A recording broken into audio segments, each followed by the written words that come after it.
Tonight the music seems so loud. I wish that we could lose this crowd. Maybe it is better this way. We put each other with the things we want to say. We could have been so good together. We could have lived this dance forever. But now There's a couple of people out now. I gotta watch it. We gotta watch it again. We gotta watch it one more time. We gotta watch it. We gotta watch it one more time. Sorry, we just have to. Wow. Yeah. It has to happen. Deep fake is out of control. Look at that hair. Oh yeah. Listen to this part right here. Get him. Right here.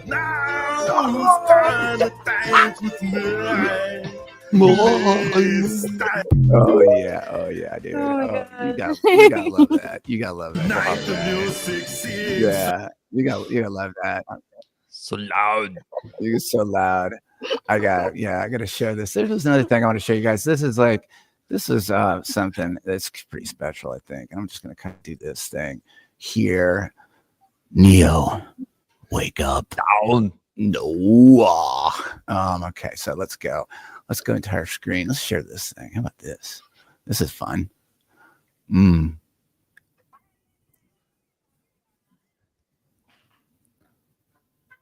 was a quiet one.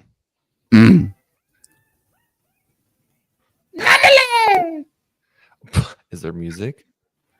Yeah, you can't hear it, Alex. You can't hear it. You can't hear it? No, you can't hear it. Really? Your guys' mics are super hot, by the way. That's weird. Okay, hold on. Oh, you know why you can't hear it? Can anyone hear it? Nope. No, but you're really loud. Okay, yeah. So I know why. Because we were sharing a screen, and that's not how the audio works. So sorry, Nicole. I'd have to wait till next week. Sorry, baby. No. All the time. No, it happens. It happens. We're so professional here at Sombrero. Yeah. Why can't you just turn up the speakers? Because you could, but that we know how that turns into like a feedback, like nightmare or whatever. Rookie mistakes. Hate to see. So, but check this out. Check this out. This is pretty rad. This will get you in the mood right here.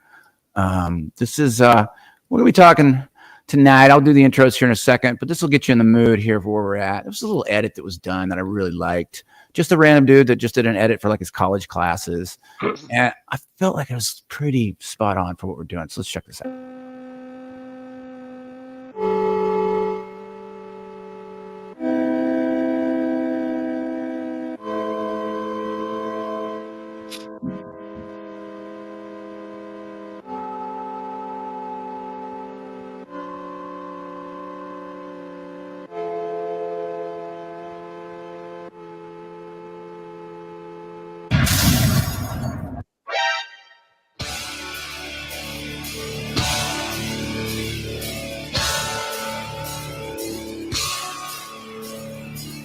This is the construct. It's our loading program. We can load anything from clothing to equipment, weapons, training simulations, anything we need. Right now, we're inside a computer program. Is it really so hard to believe? Your clothes are different, the plugs in your arms and head are gone. Your hair has changed. Chilling in the name of residual self-image. It is the mental projection of your digital self.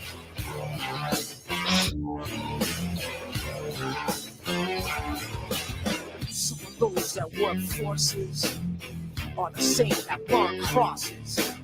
Some of those that work forces are the same that burn. Oh yeah, Shifty, that's right. Some of those that work forces are the same that burn crosses. Killing in the name of. Killing in the name of. Now you do what they told you. Now you do what they told you. Now you do what they told you. Now you do what they told you. Now you do what they told you. And now you do what they told you. And now you do what they told you. And now you do what they told you. do what they told ya. Now you do what they told ya. Now you do what they told ya. Those who died are justified for wearing the badge and your chosen one. You're justified. Those that died for wearing the badge and your chosen one. Those who died are justified for wearing the badge and your chosen one. You're justified. Those who died for wearing the badge and your chosen one. Let me tell you why you're here. You're here because you know something. What you know you can't explain, but you feel it. You felt it your entire life. But there's something wrong. You don't know what it is, but it's there, like a splinter, driving you mad. Do you know what I'm talking about? Killing in the name of. Killing in the name of. You do what they told you. Now you do what they told you. Now you do what they told you. Now you do what they told you. Now you do what they told you. You're under control. Now you do what they told you. You're under control. Now you do what they told you. You're under control. And now you do what they told you. Now you're under control. And now you do what they told you. Now you're under control. And now you do what they told you. Now you're under control. And now you do what they told you. Now you're under control. And now you do what they told you. Those who died are justified for wearing the badge and your chosen white. You're justified. Those that died for wearing the badge and your chosen white. Those who died are justified for wearing the badge and your chosen white. You're justified. Those that died for wearing the badge and your chosen white. Come on.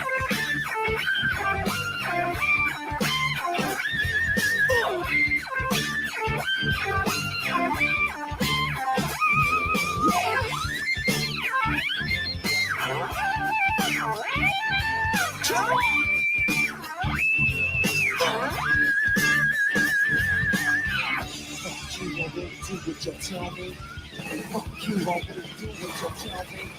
Fuck you, I won't do what you tell me. Fuck you, I won't do what you tell me. Fuck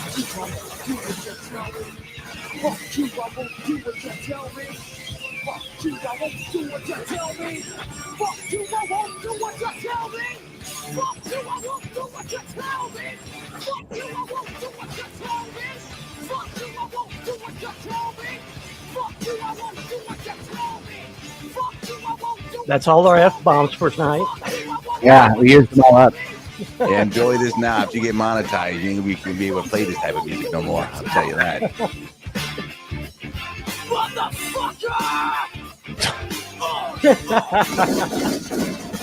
Hi, Mom.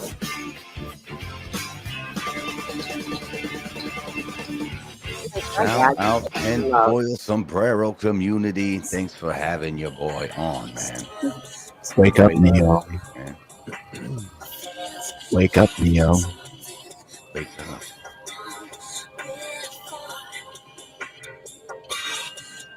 Wake up, Neo. Follow the white rabbit. Wake up, Neo.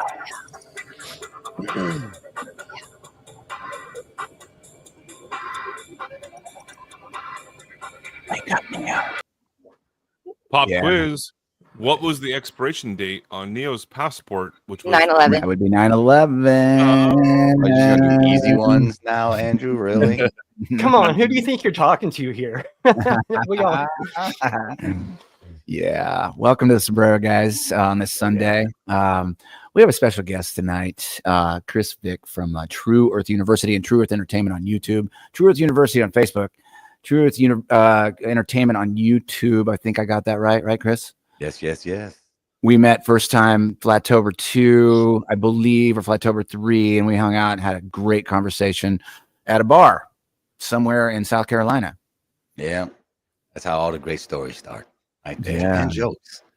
We're going to have one of my favorite conversations, aside from FE and maybe UFOs for that matter, is the Matrix, this construct that we live in. So, but let's get started here. How's everybody doing? Rico, you doing good? I know you're a little under the weather tonight. Yeah, I'm here though, so it is what it is. Yeah. DJ, how you doing, buddy? Doing good. How are you guys? Mm. I'm excited to talk Matrix. Welcome, Chris, to the show. Yeah. Thank you. Andrew, how you doing? He's apparently doing fine. We couldn't really hear him. He's sitting as his Jedi I think mind he's just right now. he's saying it. No, I said I apologize. I was on double mute. Oh, okay. Yeah. My answer was double muting. Am I real? Are you real? Are you? Well, that is the question. That is the question of the hour. Find that out tonight, if we can. Yeah. Well, by the end of it, I'm gonna make you feel so real. You ain't gonna want to be so real anymore. It's gonna get too deep tonight because simulation consciousness is way more than the movie of The Matrix, and it has to do with everything. There's nothing that can't lead all roads back to simulated consciousness theory. Flat Earth, round Earth, banana Earth, subconscious, outward conscious, inner consciousness, all the different levels and perspectives that you can have. It's gonna get fun. It's gonna get deep. Chris? I like it. Hold Chris, on, how do you put the seatbelt on. How do you take your simulates? Simulates, very hot and steamy. A little bit of cream. Nice. So welcome everybody to the show. Nico, I think I don't need to ask you how you're doing because I just saw you like 2 seconds ago and I can still see you behind me. She's up there and I'm down here. I'm waving through her camera over here. So but when you ask people how they are, like does anybody else want to know who I am? Yeah, how are you? Like how am I? Yeah, how are you? I want to know. Yeah, how are you, Nico? I want to know. Kind of just feel like saying "fuck you." I won't do what you tell me, and I'm just going to tell everybody how I am. Like, do it. There you go. I'm But good. yes, tonight is Chris, Vick, Flatman X, who's done all of the presentations, the video editing for all of the trivia for charities that we've done. So, Chris, I'm still trying to send you that little gift as a thank you, but the guy is not responding back. So it's all right. All in good time. Everything happens when it's supposed to. I love this voice. This is amazing. Yeah, we got like so mysterious already. I love it. What's wrong, Rico? I said, notice Lowry's Neo garb, but you changed glasses, didn't you? Yeah. I just wanted to get started on the right pitch because, like, I still think The Matrix is a documentary at some level. You know, I've always felt that you know the Matrix idea of flat Earth and everything else. It's always been semantic, right? So everybody's got their own idea. It's a word that describes that you're walking around on a thing, and whether you're globy or flatty. The Matrix thing applies. Like I've noticed a lot of globies have if they just want to throw their arms in the air and give up on understanding FE, they're like, well, so you're saying it's a matrix. I'm saying, well, yeah. I mean, you could say that it's a physical matrix. You're walking around in a meat suit, driving it around with your consciousness. That's semantically correct. Whether it's computer based or not is, that's up for debate. I'm more of a humanist and an organics kind of person who thinks that this simulation is made of flesh and blood and we make conscious decisions and our consciousness creates our future. But you are the man to tell us some deeper stuff on this, Chris. I want to hear the same thing. Like, what exactly are you focusing towards in regards to your definition or explanation of simulation? Well, or even the Matrix. It kind of went backwards. We all heard of many different ideas and books and people, events, and so on and so on. It's said that any given point of time a day, the mind's getting about 2 billion bits of information per second. And allegedly, you're only able to decipher about a percentage of that. Let's say 2,000 bits of that 2 billion that's coming in. That information, it's so much to handle, so much going on. And that's because, more than likely, we are finding ourselves in this infinite conscious void, this space, if you will. And where we find ourselves is at a very similar frequency where all of us are sharing this same omnipotent mind. But for this omnipotent mind to experience itself on such a vast scale, it had to kind of split itself up, as you will. But in such a scale that even our consciousness can't comprehend what we're actually attached to.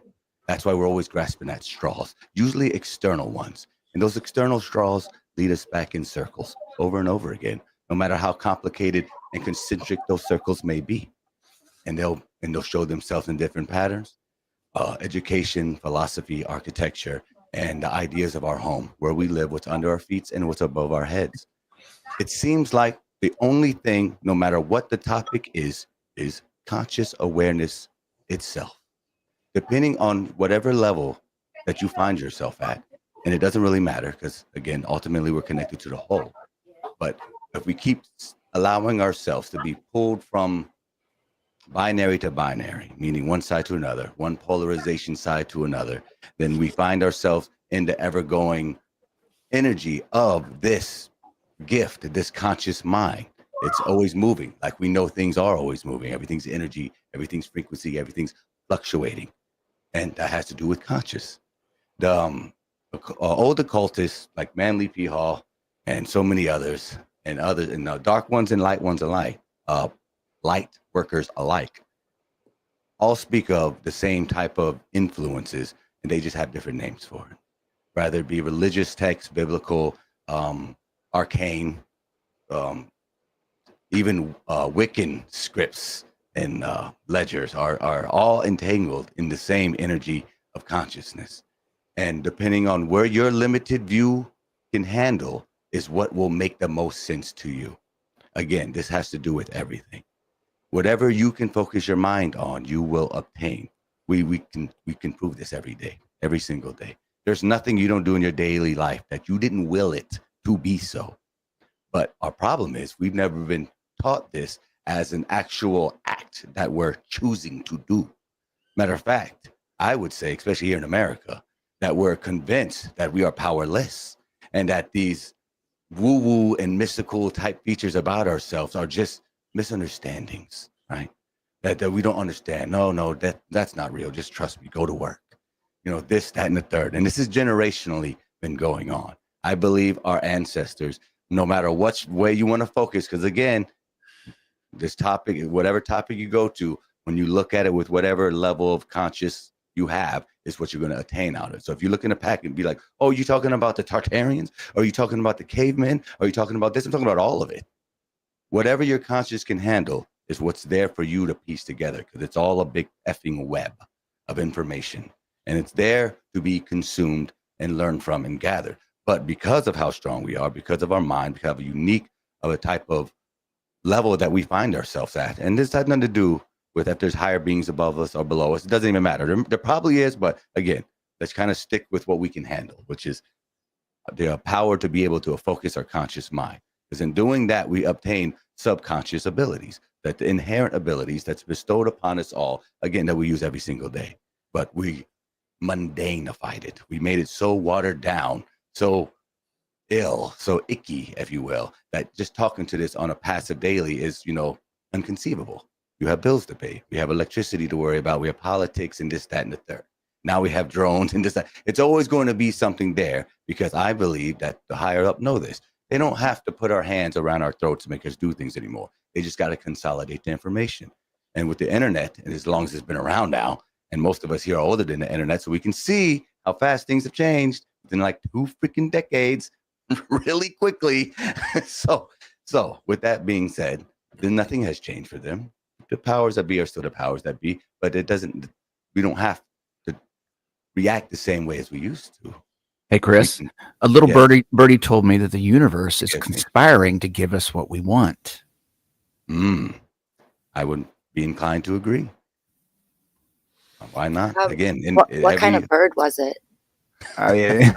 Yes, it was a multi-dimensional bird. Hopefully. I love birds. I swear. I mean, honestly, like consciousness, I truly believe that you could talk to animals, and people are telepathic, and people don't even realize their own abilities to connect with, through consciousness. It's interesting. But are you sure birds are real? Oh, that one. That one. Dear God.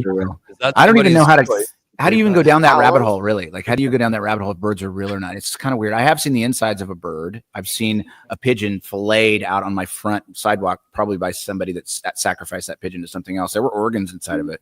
Is that really a rabbit hole, dude? I mean, Chris, like, no, some college students made it up to troll. Yeah, it's pretty silly. Yeah.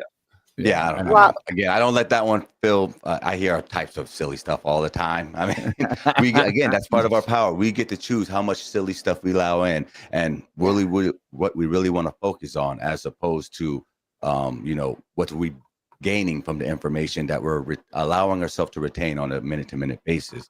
And I feel like that's one of the tools that the powers that be have, is the ability to, bestow confusion upon the masses by putting all types of facade stories out there, regardless how there's probably fake birds out there somewhere. I have no doubt someone made a drone or some hyper realistic version that can glide, fly, whatever. But am I going to allow me to go so into depth for that it takes valuable time and energy away from me? I could, again, for shits and giggles, but that's part of our gifts here, and that's part of the ability to be able to hyper focus on the things that we want to obtain. Because, and I want you to put a pin in that, Chris, because this is important, because you actually are almost already close to like your climax and like what this all actually means, in my opinion. I want to know what brought you to this moment, and then you're going to put a pin in that, and then you're going to take us up over that mountain.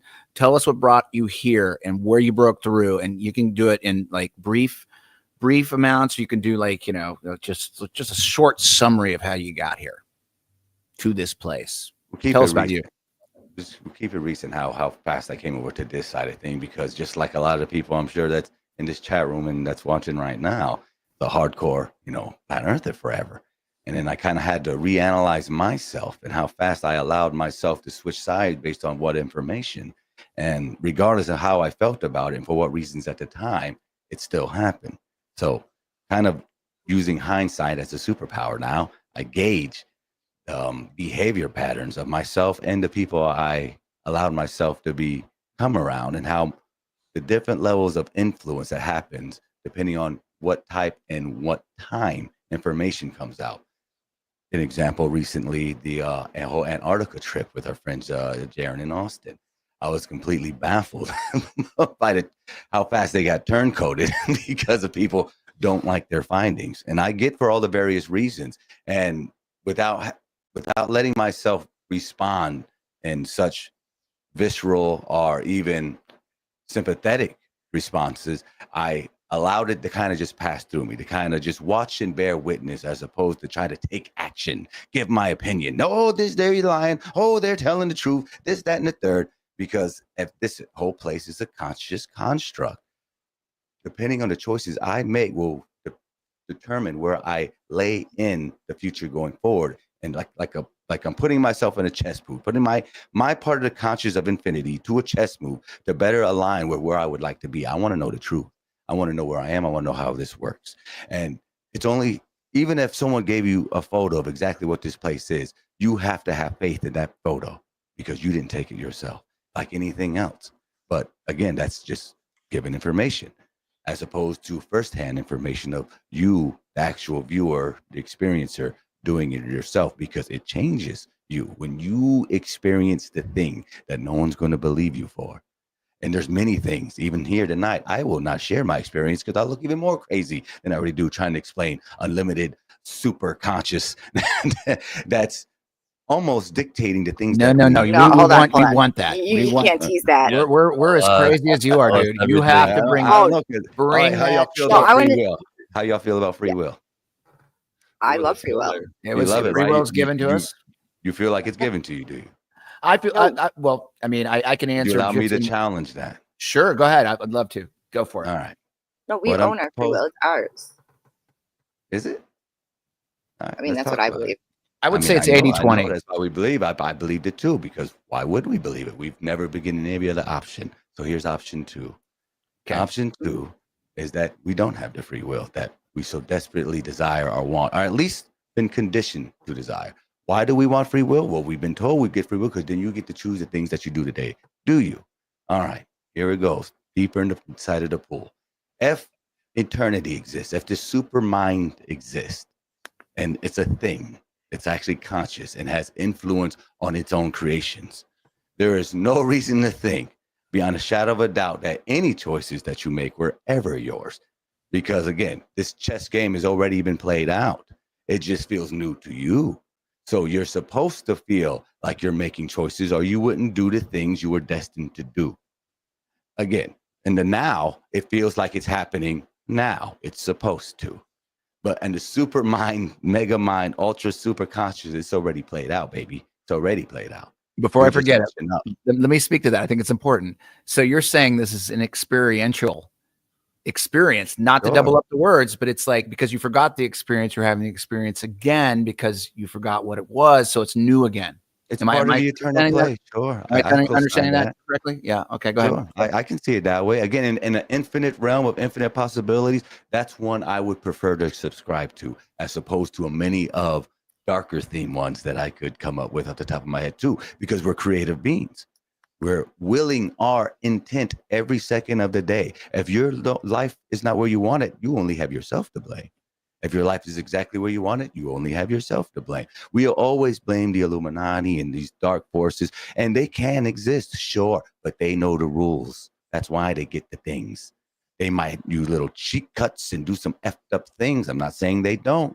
Doesn't mean we have to go do it, but it doesn't make our situation any different than theirs.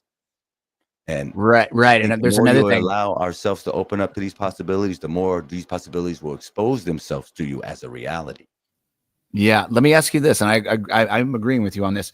As a human being, if you were able to dream anything you wanted to, eventually you would dream it all out. Yeah. You would dream it all out to the very end possibility of what you could dream could be possible. And you'd still get bored, which I think goes back to the experiential part of life is like, once you forget about that experience, it's new again to you again. If it's infinite, on an infinite time scale, all experiences will happen to you eventually. But it's important that you forgot them so it's a new experience for you again, or you know the end of the movie and it sucks. Is that like the cosmic egg theory? Sort of like, your experience is no good to you if you already went through it. But losing the memory of the old experience is important so that you get to have the experience again and enjoy it. I've always thought that. And that Matrix. Are you talking about reincarnation? I'm talking about we live forever. And I've always believed that we live forever. Yeah, I believe in reincarnation. You have experiences. And if you already had that experience, it's boring to you. It's boring to you. So you move on to another experience. Well, if you could continually create all the experiences you wanted, eventually you get bored because you've done them all. You have to have some form of amnesia so that you can appreciate the beauty of that experience again, maybe a millennia down the way, whatever time is, whatever you want to describe it as. Am I somewhere kind of in your cloud? I'm asking you. I like it. Yeah. Continue. Sorry, I just wanted to plug that while I had it. Go ahead. You're good. You're good. I like it. What you think, DJ Curious? What do you think about all this madness? Putting me on the spot. There's a lot to try to take in. I think I'm really curious about your thoughts on free will. So if we can go back to that, can you give me an example of how you use this to your advantage in your daily life? The first one is just by accepting the possibility that more than likely, if this path that I'm going on, I kind of have to accept that as a major possibility. That these things that are orchestrated is intended to be. Let me give an example. Recently, not too recently, within the last few years, the last generation of my family, the oldest generation of my family, well, my grandparents is not here anymore. So it's made me reconceptualize. I've been so many funerals. I've reconceptualized death for me. And for me, it doesn't make sense that this can be it. Matter of fact, it makes more sense to me that person that died in your realm, your reality, your focal point, your little frequency is still alive in theirs. I don't believe death is anything like we show in the movies or even what you view through your limited perception when it happens to your experience. The feelings of grief and loss are real. You're supposed to be there. But I think there's something to gain out of all this, a deeper understanding that what if I see them again, not as how I remember them, but something more, something better, something more unified, something I can't really tangibly or even coherently put a thought to, but there's something there that I know I don't get yet because I'm always learning new information. And I'm not going to assume that I'm going to stop learning information tomorrow or the rest of this life, so that there's something more for me to learn past this. And then what if death is nothing but more than a transition out this life? Now, again, perceptually, it looks like, the shell of it, that person, they're no longer here. Boo-hoo, I missed them, blah, blah, blah. And that's all valid. But that person actually has experienced a whole different reality than what you are through their eyes, meaning that your great-grandparents and your friends that died are still living among a realm of life, because the superconscious understands, I would assume, and way more than me, that energy does not get destroyed. We can prove that here, that it only gets transferred. I can't hardly think of anything that would be more potent than the energy of life, consciousness, memory, experience. These things don't just dissolve into nothing. They are part of the ether, and we are part of this ether. And if we allow our consciousness to dabble in the imaginative zone of what it could be like, I think we would be able to tap into something we couldn't before, because we wouldn't allow ourselves to go there as it was. Yes, and so I want to put a pin in it right now. Exactly what you're talking about. Keep a pin in that. Past trauma. There's a reason why it gets buried, I believe, because to compound carry trauma over the course of several, say, lifetimes or whatever, nobody could live through that. Everybody lives through trauma. Everybody goes through bad shit. There has to be a mechanism that makes it go away, but also incorporates itself into the signature that is you, that made you stronger. But there's nobody that I don't, in my personal opinion, that could carry, 10 lifetimes of trauma into a new lifetime. That would be really tough. Can you speak to that a little bit and maybe put a pin in what you were saying? Sure. Yeah, I think that's funny. That's around this type of general topic I talked with Mark Sargent about before, about having these safety parameters, kind of like what we do with computers and programming. And the reason why websites don't crash in together, because there's parameters that websites can link together, but they won't interact with each other unless you give them certain permissions. So I would believe this was already set inside our code, so that way we wouldn't go too far multi-generationally carrying those exact traumas with you. Matter of fact, instead carrying the good natures, the strength, just like in genetics, it's usually the prominent gene is the one that precedes the weaker ones. I think it's the same thing with memory. It would be less likely, less beneficial to us to carry, so much trauma with us, except for the very imperative ones. Babies seem to have a natural fear of falling within the first year of their life, even though they've never failed before. They naturally understand how to float to the top with very little instruction within the first 2 months of their birth. So there's things that are inherently designed in our human biome program that I think kind of outwardly exposes that in us too, in our own creations, i.e. Internet and so forth. So yeah, I agree with that. I can definitely see a way and a priority and a need for to have such a security feature set in place for our reincarnations, not to be too overwhelmed, but at the same time to feel like a new experience each time. But who's to say, with this multi-generational BS we've been going through between all the different occult sectors and wars and all these things mess with our frequency, which again they know this. There's no way they don't know this. There's books written about this shit older than any of us. They know this. Yeah, can I and Chris, like honestly, this is really core for me. It's like, but that trauma does form the initial shape of your soul, and you keep the most important lessons of that trauma through the generations of your new lives. And I think it does, and it sharpens you and makes you what we would call an old soul. And then maybe at some point in time, you become such an old soul that it's ready to start over again. You have to wipe the thing clean. This is speculation at my point, and we're going off into woo woo, but this is why I like this topic, is that it sharpens the hardest, most vigorous parts of your soul.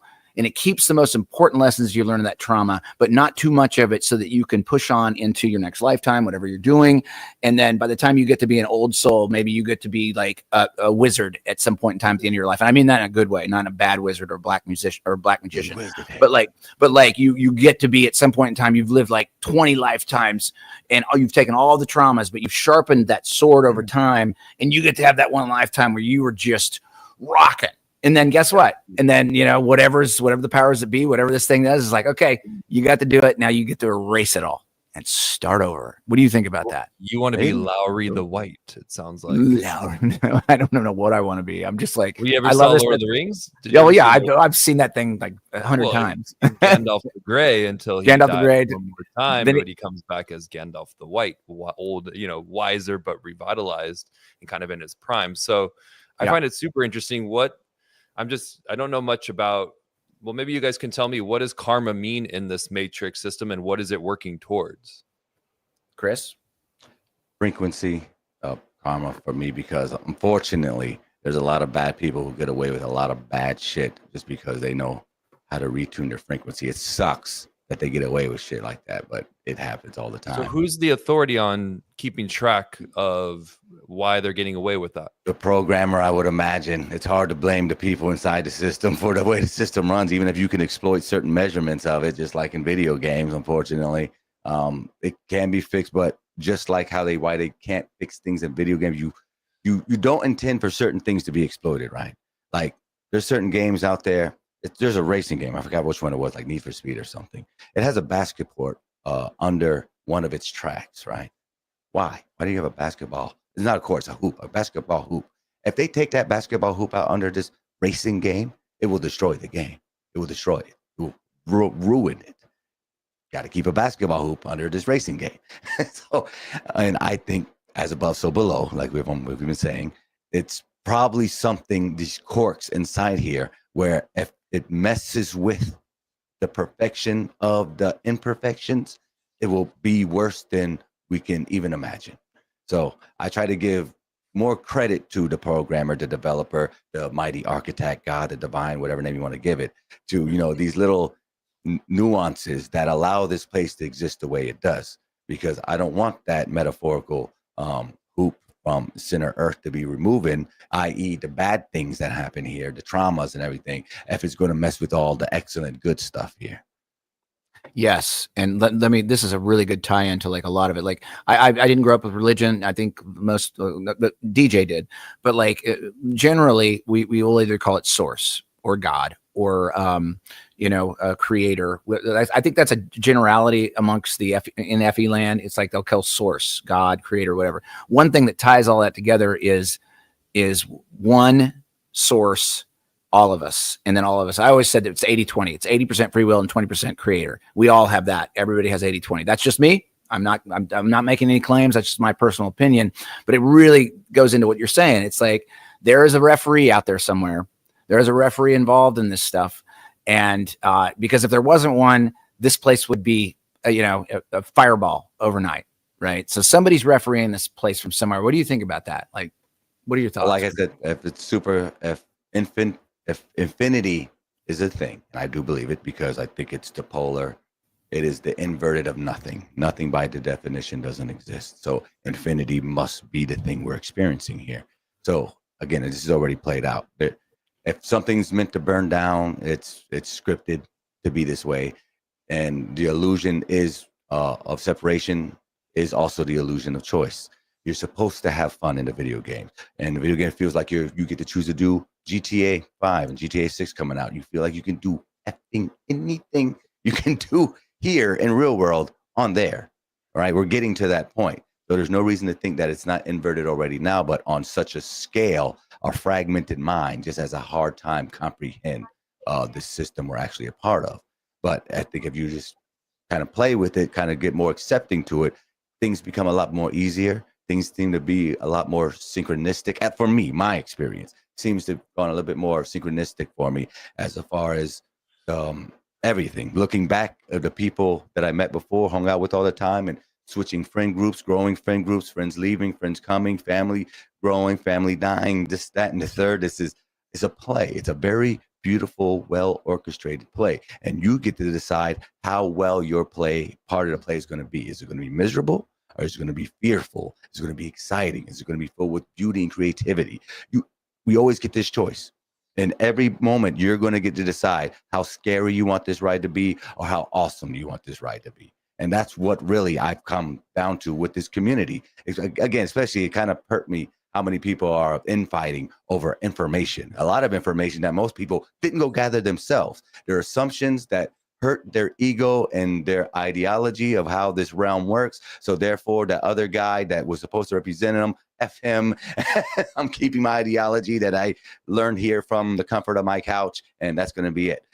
And then, and that's echoed on so many different levels and areas that it's uncalculable. So again, for me, as an infinite simulation creator, conscious person. I don't know what name to give myself anymore because it's just so much. I don't think we can even title it fairly without leaving some very unique, crucial part of it out. Like, well, if you were to ask me, because I come from a musician's background, and I've always been a kind of a creative type, but I like applying creativity to everybody's life, whether you're a musician or you're a builder or you're something, you're good at something, you're a creator. You were creating something that didn't exist before. And I don't care if you're a plumber. If you're a good plumber, I appreciate the hell out of you and you do your job really well. And maybe you're an artist at plumbing. I don't care. You're a creator. You're creating something that wasn't before. Right. And I've always liked like the fact that this is a creative movement forward. No matter what position you're taking, as long as you're making new, it's exciting for everybody. And then it inspires other people to create something else new. And it keeps this whole world interesting. It really does. We're creators, every single one of us, even the ones that seem like the lowest IQ people of all time, like people that are almost NPCs or are NPCs. Maybe they're creators in the making. They just don't know it. Or maybe they're part of the programmer or the God or the source that maybe they're just fill-in characters, whatever. But like if you're creating something, you're making something new, brand new in front of you, that is important to everyone around you. In my case, it's songs. I like when people like my songs, big deal.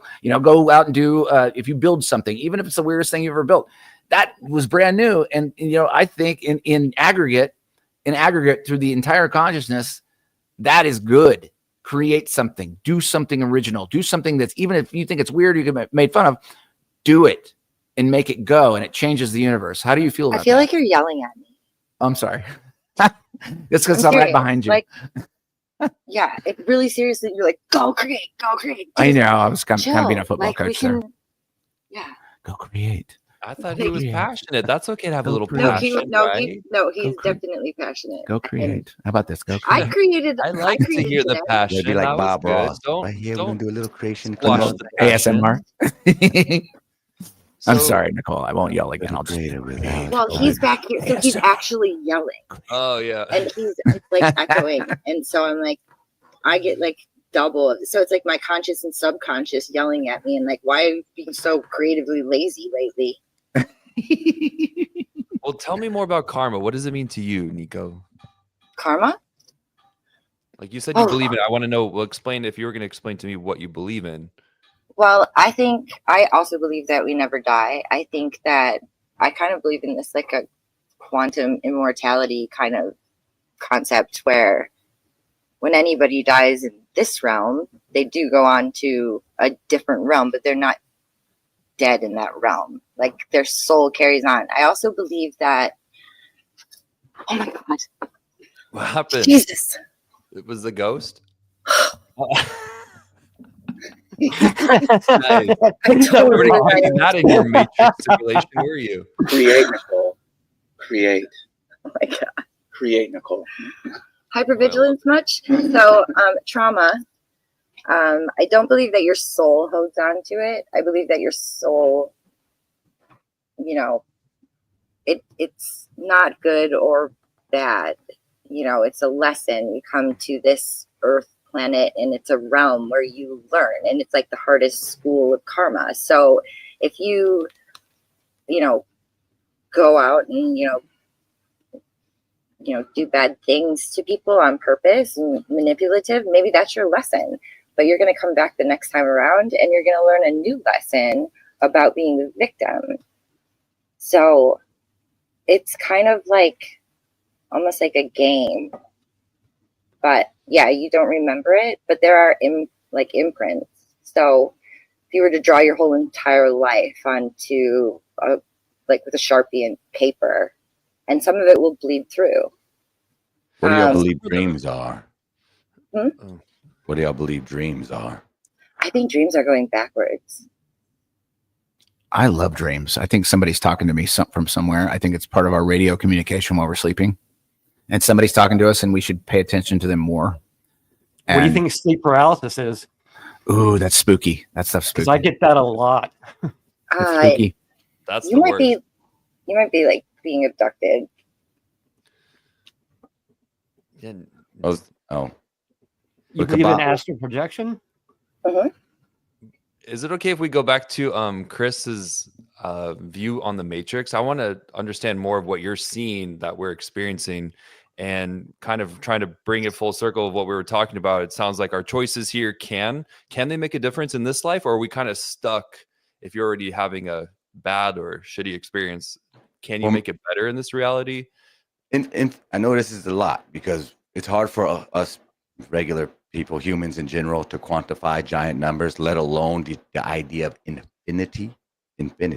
That's anything and everything. So you're never truly stuck. You have more options than your conscious mind is even capable of comprehending. That's all I'm saying. And that's for me too. I mean, and I believe the only way out of that is to be aware of our own limitations, specifically of how limited we are with our imagination. I forgot, I just read in the comments, someone just pointed out, which is one thing I'm really trying to hammer home, is our imaginations are completely shot.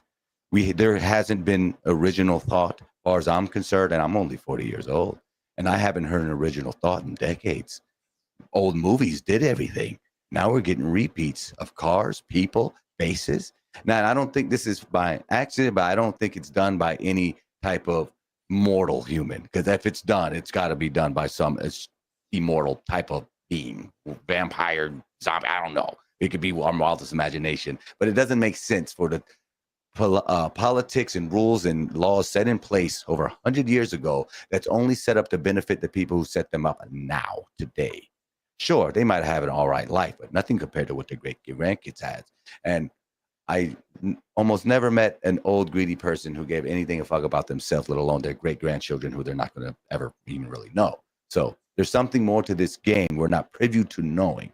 So allowing ourselves to seriously use our imagination and try to conjure some type of idea out of the ether that's been prohibited us since we've been kids. Because I truly believe our imagination has been stolen from Disney. Why they use that model for so long.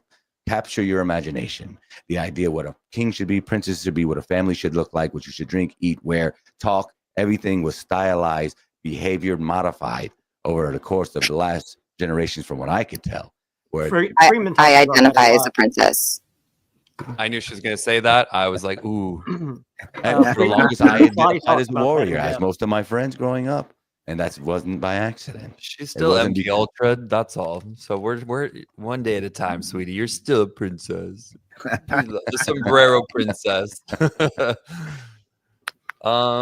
Yeah, this is so crazy. I don't know. I have a hard time wrapping my head around how come some people are having such a bad experience here and truly suffering. And sometimes it feels like there isn't hope in that regard. Do you think they get to come back and have a better life, or bro, I'm saying this if infinity exists, they're having a great life. I know it sucks to kind of hear it this way because there's no tangible evidence in this realm for me to show you that there's other realms coherently coexisting alongside us, like radio waves, like ethereal built infinity radio waves where there's existings happening. Edward Bernays and a lot of people were talking about how you don't need to change your circumstance, you need to change your mind about it. And then changing your frequency would change your situation. Now, I don't think people outside of a certain, basically, if you're in a lower frequency or any other frequency, a higher, to the left, to the right, catty corner frequency, if you're not on the same frequency, you can't comprehend no matter what type of words, images, pictures, description that you give somebody. That's why if you're a flat earther and you're trying to talk to a hardcore globe earther, you're just not going to see each other's points of view, even though at one point you were a globe earther.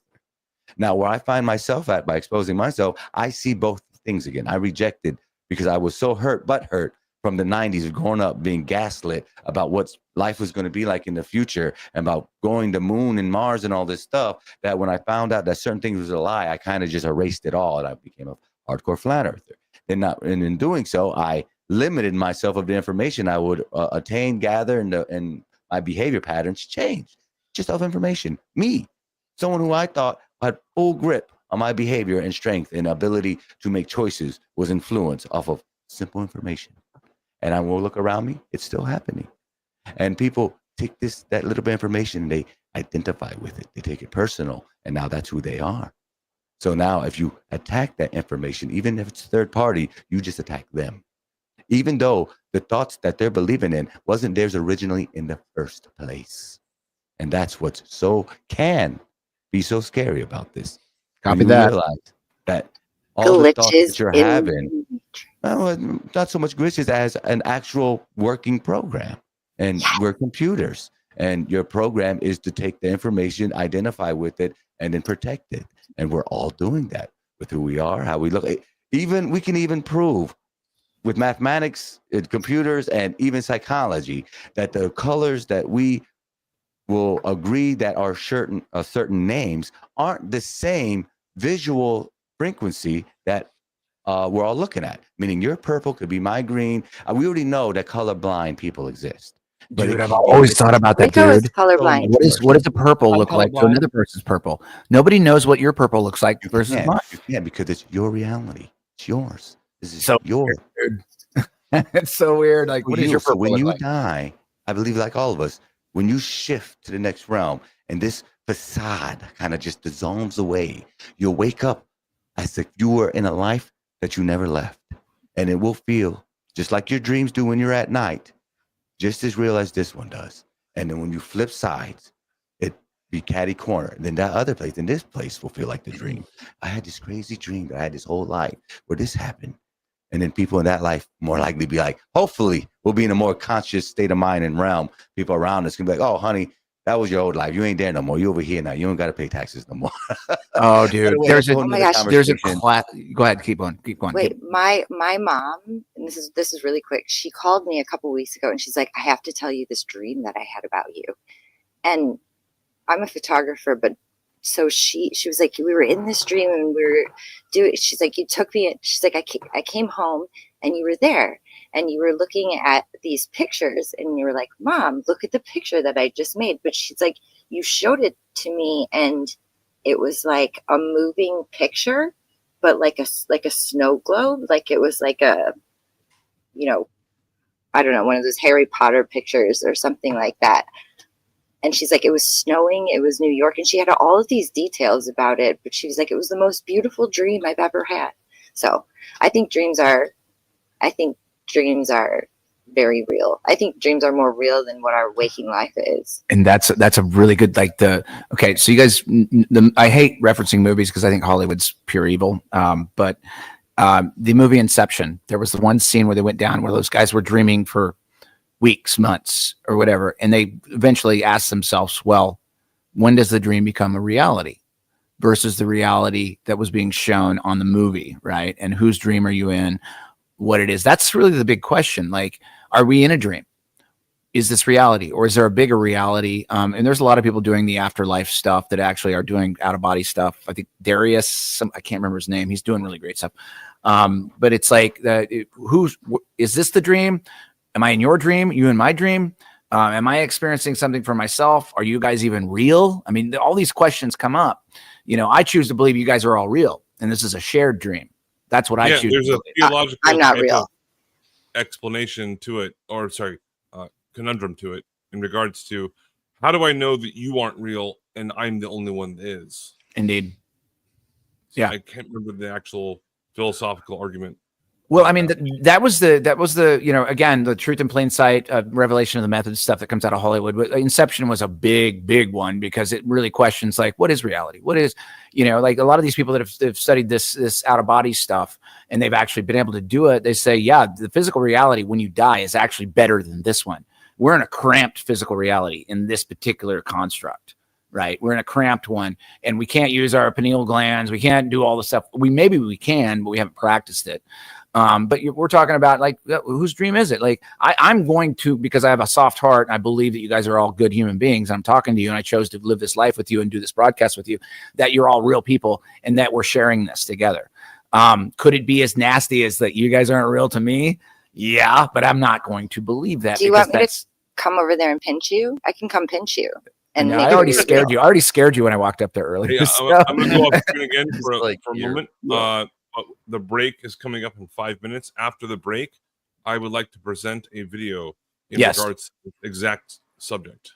As a matter of fact, I think that's a good time to break. Everybody, and I always encourage everybody, please get away from the screen and I'll play a few videos and just please go to the bathroom, do whatever. and take the break. Don't sit here in front of the screen. Do whatever you're going to do, and we'll be back here very shortly. And I have, actually, Nicole, I figured out how to play your thing. Nicole did a thing, and I think it's pretty cute. You can play it now. Actually, I am going to play it now. I sent you the link. I uploaded. Oh, I uploaded it too. So you did the same thing I did, but it's okay. Wow, see? Because I already got it set up and I already got it ready. So I didn't even have to tell you. I'm going to go back into Neo mode here because we're share a dream. We're in See? Neo, wake up. All right. So let's see here. Let's see if I can find this. I have so many conspiracy music guru videos up here right now. I got to filter through them. Wait, what? I got it. No, I got you. Let me just make sure it works right.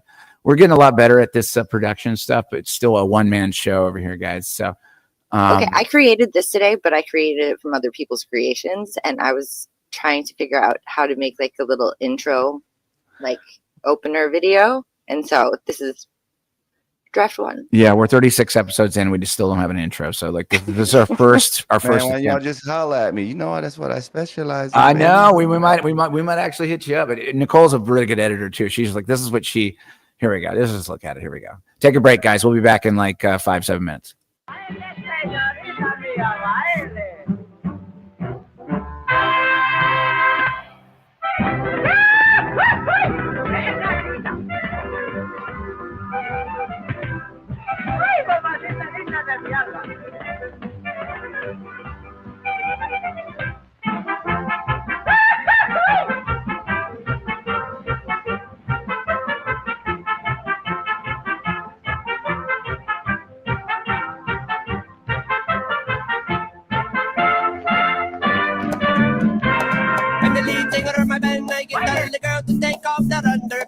I'm the lead singer of my band, my salsa makes all the pretty girls want to dance my salsa.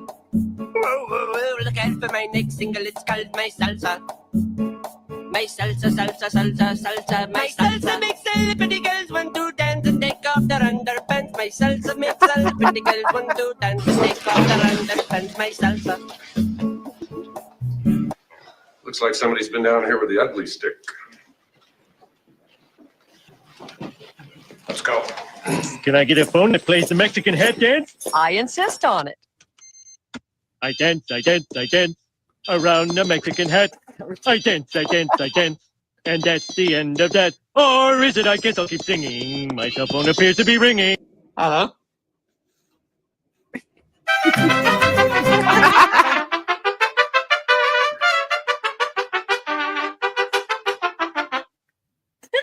Oh yeah. I got something else here for you guys. Let's do this. Get out of here. Let me just go here and do this while you guys are taking your short little break. Let's see here. What do we got? Let's do, how about, oh yeah. Let's get this one out of the way. I don't want to play a CMG hit because we're going to have him on next couple of weeks. We'll let you guys know when that's going to happen. It's going to be really awesome. Meantime, let's talk about our Jewish rabbi just north of us and his app. The Flat Earth, Sun, Moon, and Zodiac Clock app. Frequently asked questions. More resources. Books divided into your favorite categories.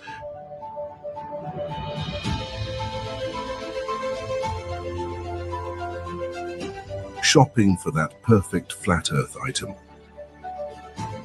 Homeschool section. Featured content creators. Biblical cosmology. Old world research. Video search feature. Games. The Meetup Maker will help you find your local tribe.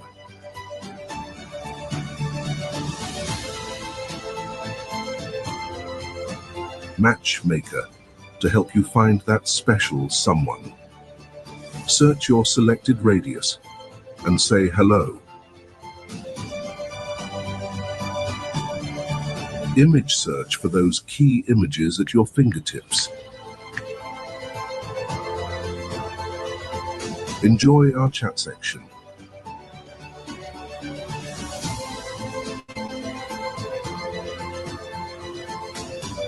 Selected new background in our settings area. time lapse, zodiac,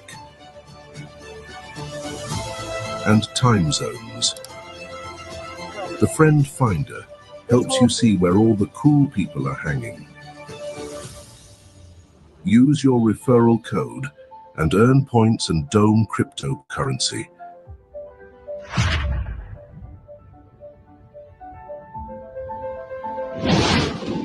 Beat the Google censorship and get your Flat Earth Clock app today at flatearthdave.com.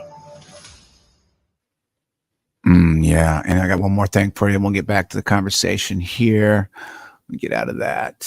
And hope you guys are having a good time. It's Sunday night. I know there's for all you sports fans, sports ball people out there, there's a big football game going on. But you know what? We're talking about exponentially more important things. There's also a birthday too, right? There's also, Andrew? yeah, we're going to get to that. We're going to get to that. Oh. Yeah. Oh, yeah. And this is probably get me in trouble again, but I'm not going to not play it because I just always like to play it. So enjoy this, and we will be back in about 5 minutes.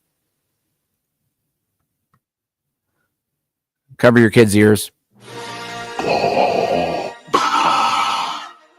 Warning. This music video contains explicit language and scenes of a sexual nature. This music video contains the word cunt 64 times. Those offended by this word should click away now. You have been warned.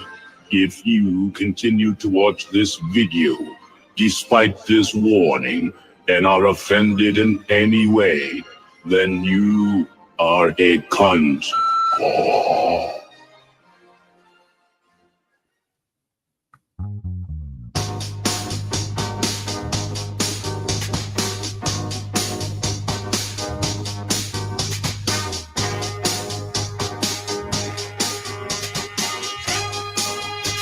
I'm sorry, I fucking love this song. You believe in satellites. You're retarded. Your head ain't right. That's my one F-bomb for the night. NASA's a liar, full of shite, but you believe them day or night. From Michio Kaku to Neither Light, heliosexual science guys who have their balls buried in your eyes, so you're too blind to see the light. Space cunt, you're a space cunt. You think that space is real, but you're fucking dumb. Space cunt, you're a space cunt, and NASA really turns you on. You know what they're doing to you.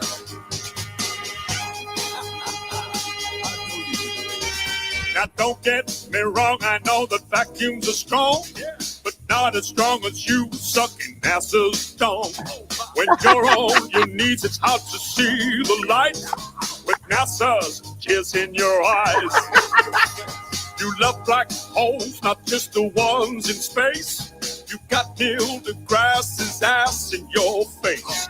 And if you believe that planets are rocks, you've been sucking too much Brian Cox. Space cunt, you're a space cunt. You think that space is real, but you're fucking dumb. Space cunt, you're a space cunt, and NASA really turns you on.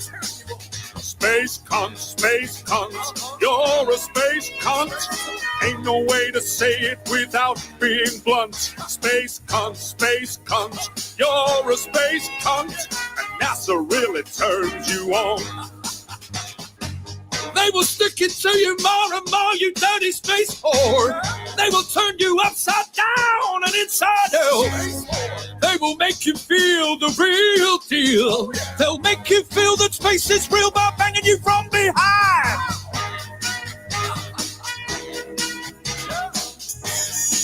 Look at all these space cunts. She's a space cunt. It's true. Space cunt, you're a space cunt. You think the space is real, but you're fucking dumb. Space cunt, you're a space cunt, and NASA really turns you on. Space cunt, space cunt, you're a space cunt. Ain't no way to say it without being blunt. Space cunt, you're a space cunt. And NASA really turns you on. Space cunt, you're a space cunt. You think the space is real, but you fucking don't. Space cunt, you're a space cunt. And NASA really turns you on. Space cunt, you're a space cunt. Ain't no way to say it without being blunt. Space cunt, you're a space cunt. And NASA really turns you on.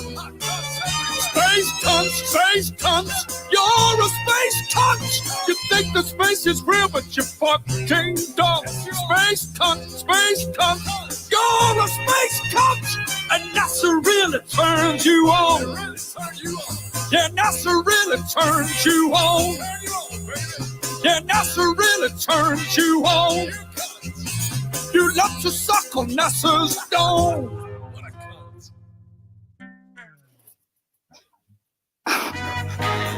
Oh yeah. So we'll be having this gentleman on our show in the next couple weeks. It'll be at a different time because he's 7 hours ahead of us. Yeah. It'll be 7 Buy him a coffee, do something. We got quite a few good guests coming up. Actually, I'm pretty excited. We'll do some housekeeping. So yeah, so I know that's a little bit offensive to people, but it is what it is, and you know, you don't have to be offended by the words in it or whatever. But what he's talking about is important. And shout out to Alex for happy birthday tomorrow. Somebody else on this broadcast has a birthday on Friday. Alex has a birthday coming up. There's 2 Alexes that have birthdays in this week, and there's one of them that has a big 5 and a 0 involved in it. We're not sure exactly what we're going to do there. We might have to do a Golden Reckoner video. Wake up, Neo. Possibly. Wake up, Neo. Yeah, and we've got just a quick housekeeping. We'll be having CMG on next couple weeks. We've got Marty Leeds coming on, and we have Effie Nation, I believe, Carl, next Sunday. It's going to be kind of a weird one. We may want to move that around because of the superb owl thing happening. I don't know how many people out here actually watch the thing. If we even need to, like maybe some feedback in the chat, like do you even give a shit about it? We can move it around, but if the chat wants to just say that you don't give a shit, doesn't matter. I don't care either. Wait, isn't Sergeant next Sunday? No, well, I thought you said Carl Effie Nation. No, Mark Sargent is. No, Sargent's next Sunday. Mark Sargent is next Sunday, and then Carl, and then Marty Lee. God. So we got some big hitters in the next couple weeks. So that's gonna be fun. We have Mark Sargent. That's gonna be crazy. Yeah, and you know what we're gonna do? I've been to Punxsutawney. Yeah, have you ever been there? Yeah, and we're gonna talk about 10 years of Flat Earth Clues, and it's gonna be super fun. It's gonna be, that was one of those seminal, is that the right word, videos that like kind of changed a lot of people's hearts, as him being the college recruiter into Flat Earth. He made it really easy to like understand for people that had never thought about it. So it's gonna be super fun. We're gonna let Mark run on that one. But let's go back to where we were, Chris, and maybe you want to put a pin in the wall and start. Wait, some Andrew, go ahead. Andrew had a video. Didn't you? Oh, have that's something? right. Yeah, Andrew's got a video, so we'll get right to you, Chris, here in just a second. What you got, Jedi? You're muted. Oh fuck. Okay. So there's the second F-bomb. That's only 2. We only did 2. Other than the cunt song doesn't count. Whatever is in there. F-bomb counter. Yeah, but we only have 2 tonight. Count the F-bombs, chat, and see. This is in 1.5 speed. It's a Carl Sagan video. Okay. It has directly to do with the actual topic tonight. Sweet. Okay. So I need to add that. Here we go. Add to stage. There you go. It's a good one. Okay. If people have never seen this before, it's fucking weird. But here you go. In discussing the large-scale structure of the cosmos, astronomers sometimes say that space is curved, or that the universe is finite but unbounded. Whatever are they talking about? Let's imagine that we are perfectly flat. I mean, absolutely flat, and that we live, appropriately enough, in Flatland, a land designed and named by Edwin Abbott, a Shakespearean scholar who lived in Victorian England. Everybody in Flatland is, of course, exceptionally flat. We have squares, circles, triangles. We all scurry about, and we can go into our houses and do our flat business. Now, we have width and length, but no height at all. Now, these little cutouts have some little height, but let's ignore that. Let's imagine that these are absolutely flat. That being the case, we know, us Flatlanders, about left-right, we've never heard of up-down. Let us imagine that into Flatland, hovering above it, comes a strange three-dimensional creature which, oddly enough, looks like an apple. And the three-dimensional creature sees an attractive congenial there, watches it enter its house, and decides in a gesture of interdimensional amity to say hello. Hello, says the three-dimensional creature. How are you? I am a visitor from the third dimension. Well, the poor square looks around his closed house, sees no one there, and what's more, has witnessed a greeting coming from his insides, a voice from within. He surely is getting a little worried about his sanity. The three-dimensional creature is unhappy about being considered a psychological aberration, and so he descends to actually enter Flatland. Now, a three-dimensional creature exists in Flatland only partially. Only a plane, a cross-section through him can be seen. So when the three-dimensional creature first reaches Flatland, it's only the points of contact which can be seen, and we'll represent that by stamping the apple in this ink pad. And I want to put googly eyes on that apple. And as the apple would descend through, slither by. Carl Sagan, progressively see PhD, astrophysicist. Billions. The apple. So the square, as time goes on, sees a set of objects mysteriously appear from nowhere and inside a closed room and change their shape dramatically. His only conclusion could be that he's gone bonkers. Well, the apple might be a little annoyed at this conclusion, and so, not such a friendly gesture from dimension to dimension, makes a contact with the square from below and sends our flat creature fluttering and spinning above Flatland. At first, the square has no idea what's happening. He's terribly confused. This is utterly outside his experience. And after a while, he comes to realize that he is seeing inside closed rooms in Flatland. He is looking inside his fellow flat creatures. He is seeing Flatland from a perspective no one has ever seen it before, to his knowledge. Getting into another dimension provides as an incidental benefit a kind of X-ray vision. Now our flat creature slowly descends to the surface, and his friends rush up to see him. From there, this is fucking weird, dude. He appeared from nowhere. He hasn't walked from somewhere else. He's come. You never seen this? Never seen this? No. For heaven's sake, what's Oh my happening? gosh. And the poor square has to say, well, I was in some other mystic dimension called up. There's a And I will cartoon on pat about him on his YouTube. It's side pretty and good. So comfort him, or else they'll ask, well, show us. Where is that third dimension? I think Carl Sagan has a And the flat, square will be unable to tiny comply. weenie. But maybe more. No, it gets weirder in dimensionality. Look at that turtleneck. Now, to approach that, let's consider a cube. Imagine the following way. You take a line segment, move it at right angles. Why would it be flat? Makes a square. Move that square in equal length at right angles to itself. Flat to his stomach. Now, oh, this gotcha. cube, we understand, casts a shadow. He's trying to explain the fourth dimension right now. Yeah, I know. I know this bit. It's ordinarily drawn in third grade classrooms as two squares with their vertices connected. Now, if we look at the shadow of a three-dimensional object in two dimensions, we see that, in this case, not all the lines appear equal. Not all the angles are right angles. I see Three-dimensional object is billions not of right perfectly angles, represented and billions. projected in two dimensions, but that's part of the cost of losing a dimension in the projection. Now, this three-dimensional cube and project it, carry it to a fourth physical dimension. Not that way, not that way, not that way, but at right angles to those three directions. I can't show you what direction that is, but imagine that there is a fourth physical dimension.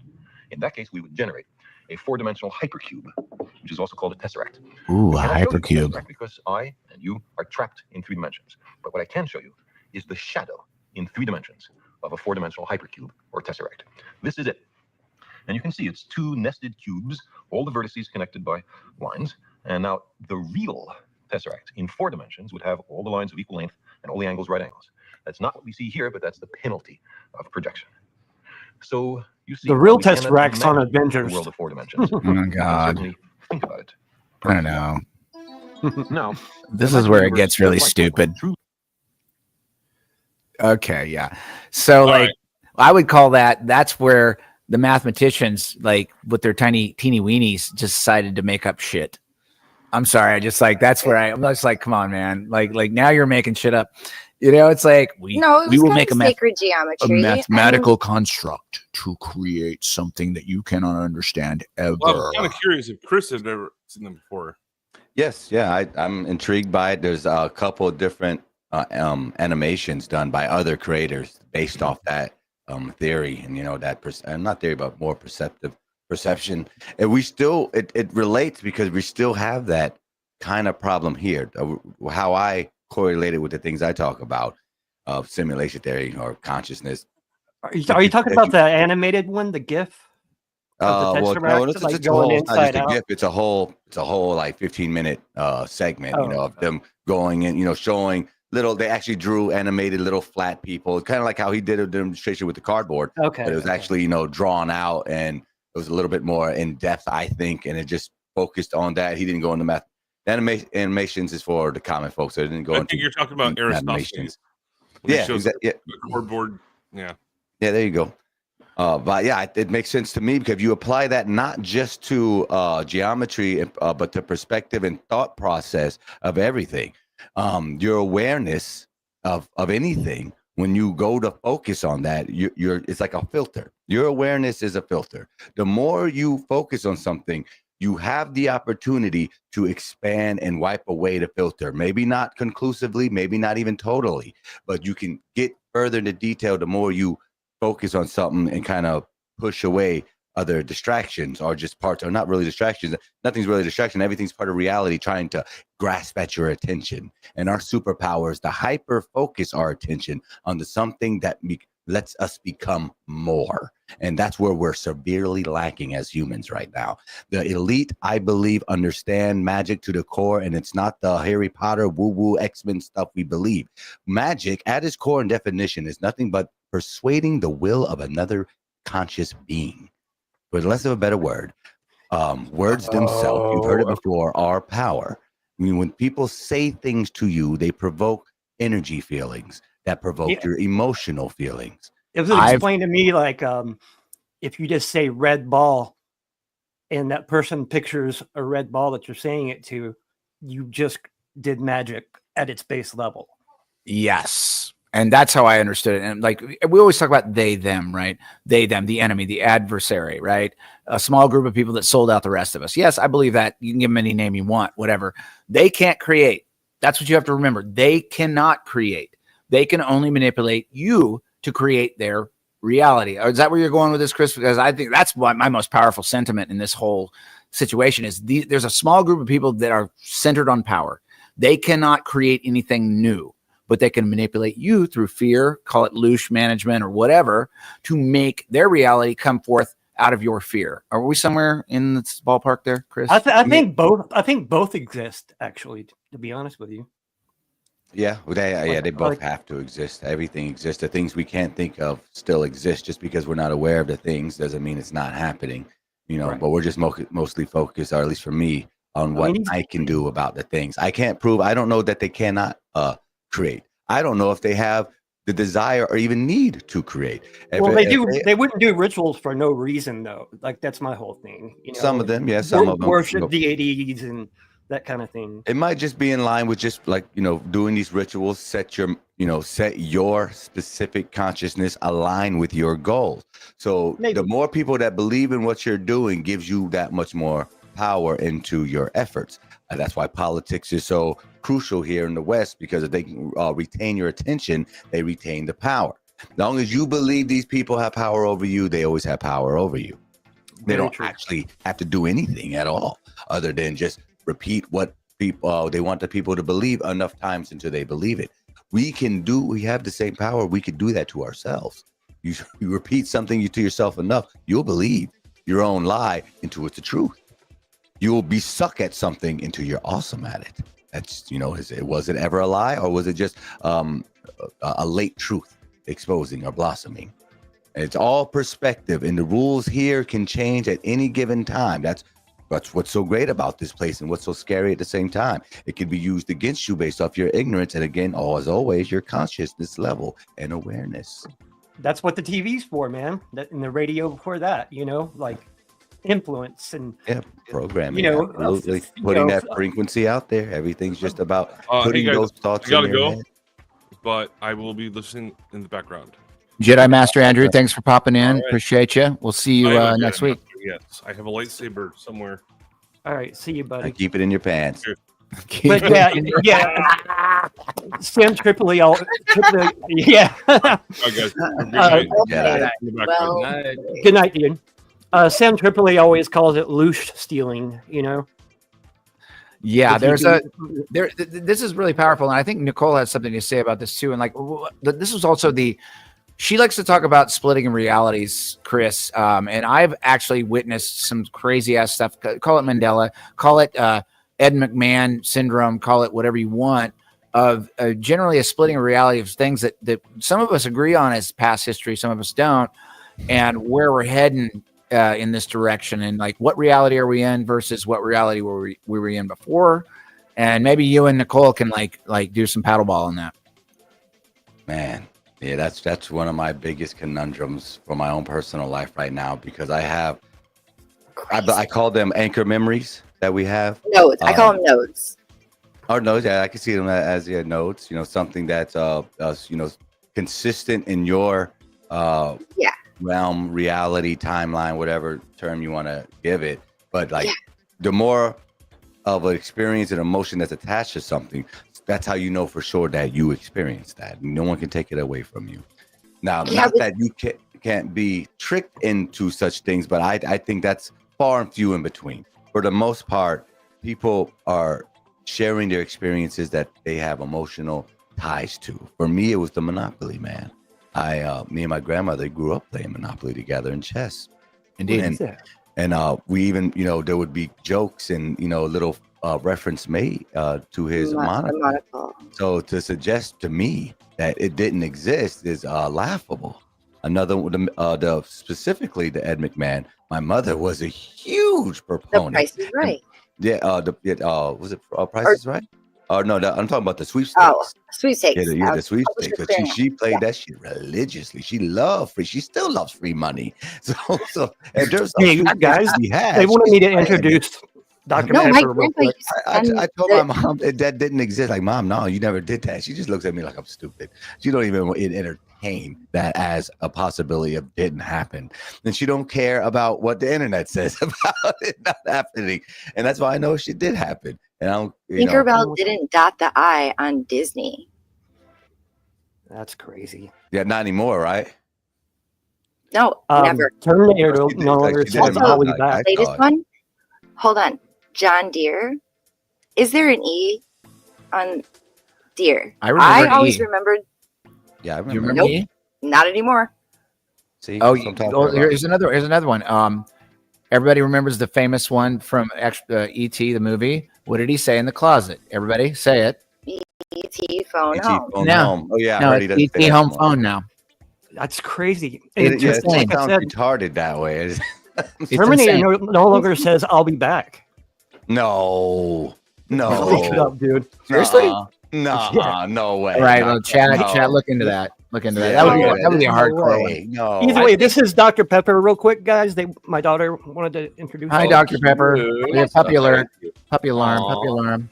All right, thank you, guys. 7-Eleven Lucas. Lucas out there. He says John Deere. That's the way I remember it with an E. Yeah. It's not that now. Nope. So like there is a real conversation. What's that? You remember the movie Friday? Yeah. With John Witherspoon and Ice Cube. It's called classic. There's a scene in there. I see that movie so many damn times, me and my boys. And there's a scene early in the movie where Ice Cube's going to get some food. And John Witherspoon's like firing off all the different foods that he has in the fridge. And it's like a melody. It's like almost like a song. He's just got this sarcastic, comedic tone with him. And he has a whole different line now. I just hear it, and my brain just does not mesh. Like it just will not accept the new line, and I'm not the only one. And yeah, it's just starting to be so much where I can't even think about all this stuff too hard because I don't know. No, Chris, I'm telling you, like Nicole and I talk about this all the time. She talks about the splits. Who's your favorite girl that talked about this for years? The old lady. What's her name? Everyone will know her name. Dolores Cannon. Dolores Cannon talks about the splitting realities. Now you can take. take whatever you want from her, but like I can't deny the fact that something is different that I remember, and there are people in this reality with me, like you guys and others, that remember a certain memory that still stands. But there is a reality that's out there right now that you can't find that memory anymore. And some people, I think they're NPCs. They don't even remember or even wanted to remember, or they never had a memory, you know. But like, I remember Ed McMahon walking up to the house and presenting a check, giving a big check. He even did it on Johnny Carson. He even did that. That was there. That never happened. Wait, what? It's Bernstein versus, this is the whole Mandela thing, but like it's Bernstein versus like a different spelling of that. I remember it. Was it Bernstein? I need to go back and look. Curious George had a tail because I strictly remembering him hanging from trees with his tail. He used to hang from trees for sure. But how do you fuck that? Fruit of the Loom? Remember, there was a cornucopia. There was a cornucopia, yes. So we all are on that memory line. I'm good. We're on that memory. That's why I'm saying there's we're living in like two different timelines right now. It's really bizarre. It could, but there's people around us. Like, how many people here have, when you read, you hear your voice in your head? Does everybody here have a voice in their head? Yeah, internal dialogue. Yeah, I've met so many people. I wouldn't be surprised, because I've been coming across more and more the more I outwardly speak about this in public, just to random people. How many people that I've always been around who are existing with no inner dialogue. But the more I talk about this, the more I do sound like we're probably actually the crazier ones. Well, isn't it something like 70%? You don't all have an inner dialogue? That's weird. That's getting into the NPC thing for your simulation. Like, you like really 70% of people. If you ask them about it, it makes sense that they don't have one. It sounds more crazy having a voice in your head debating you about things, going against you about things. Like, it's like, what am I going to eat for dinner? I don't know. What do you want? I don't know. You like that? Exactly. See, the people who don't have that, you know how they do it?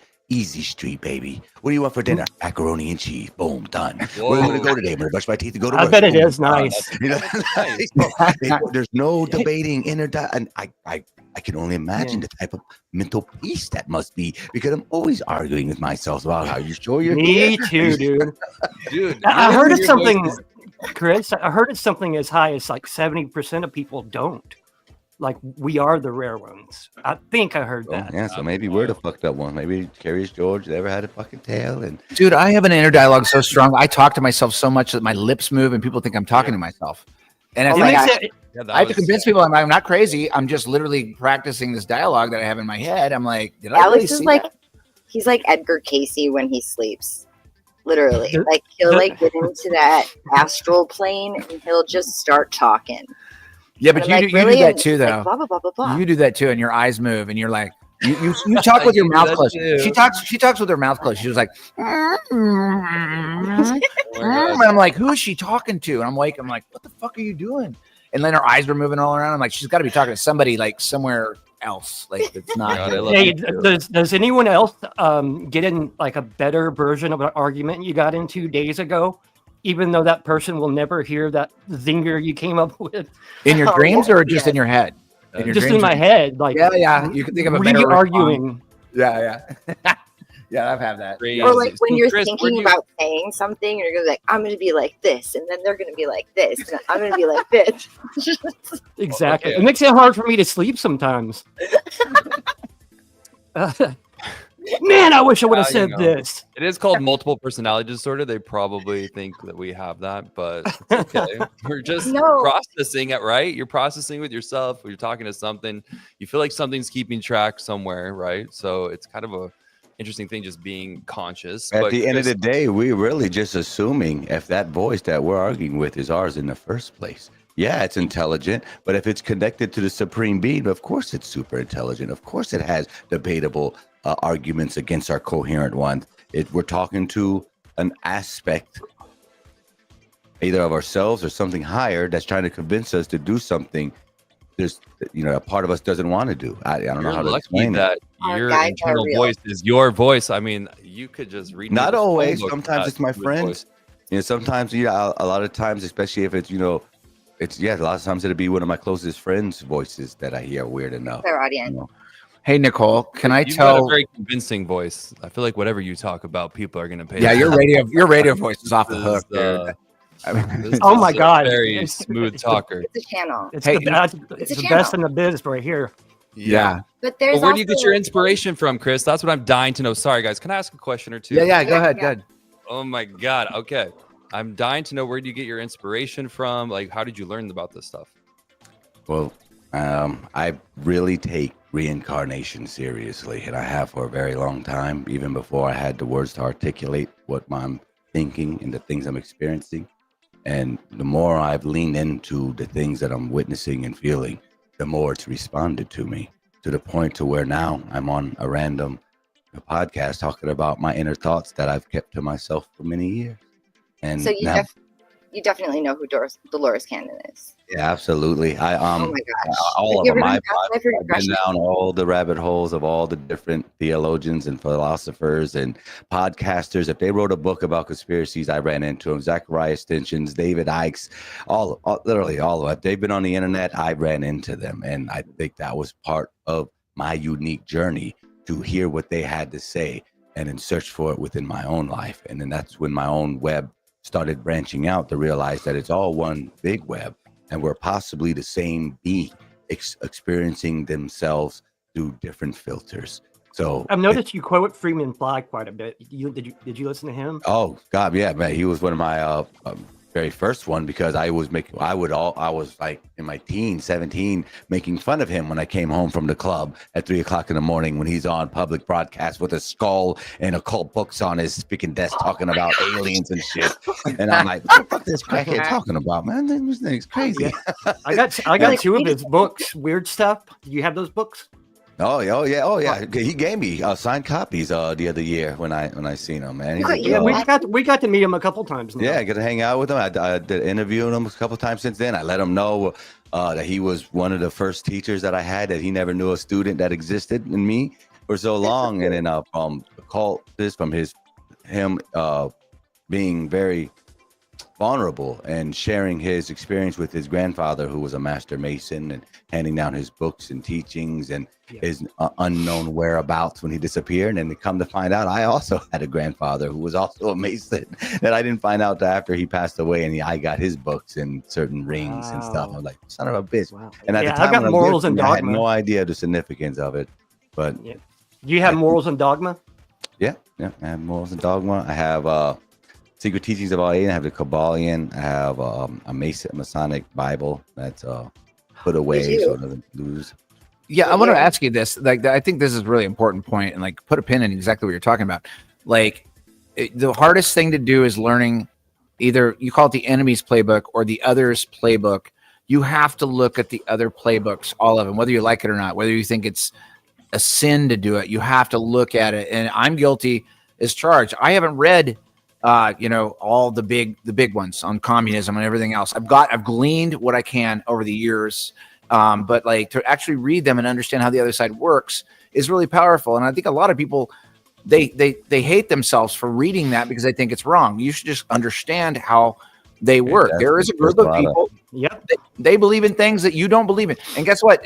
Whether you believe in God or whatever your thing is, these people do believe in what they believe in, and they follow that religion to a T, whether you believe in it or not. So it's better to understand it. And I'm guilty as charged. I need to dive into like these big books and understand what happened in the Bolshevik Revolution, because I think that one was a really nasty one. I will suggest that's big a on few books I wouldn't waste your time on, just because I believe reading certain words can alter your frequency, and you could be Indeed. exposed to things you really don't want to be exposed to. The main one that comes to my head is any type of script or rewritten or modernized version of the Necronomicon. Don't do it. There's nothing beneficial you will gain from that. How did that affect you? I would really the Book of the Dead. Like what pushed you away? What pushed you away? I've seen scripts online. Even when I hear the stories online, it just rubs every incarnation of my soul wrong. and I have brothers. Well, he used to be into the dark arts a lot, and he's kind of let a lot of that shit go finally. But he would hang around a crowd that would, do seances and Wiccan shit. And I was always a wannabe thug back in the day. So thank God I wasn't really into that shit, but I learned later on about what he was doing, what he was into, and then we kind of that's the basis of the Evil Dead too, right? Yeah, yeah.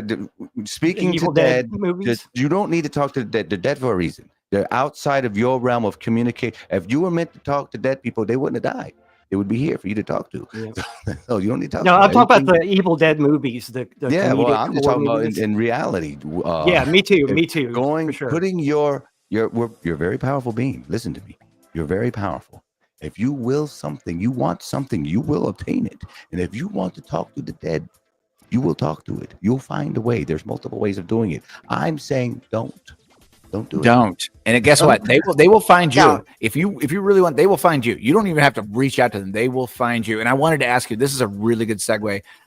Nicole, do you feel comfortable talking about Reiki and the incident that happened with you and me 10 years ago? Yeah, totally. Before you move on, me and Chris talked about this on the phone. Sure. Put a pin in that, Nicole. Remember that. Yeah, just a second. Like I got poison oak everywhere, like even in my mouth, all over my body. I went to the ER. They gave me a shot. It cleared up the same day, and it was only a saline solution. It was a placebo, and it worked. So you can't tell me will isn't a powerful thing. Or Indeed. Your mind. But go ahead. I agree Nicole. with that. Yeah. Let me so actually, Nicole, tell the story about Reiki. This is 13 years ago when we were friends for like 5 years, and then like you did Reiki on me, and go. Okay. Well, so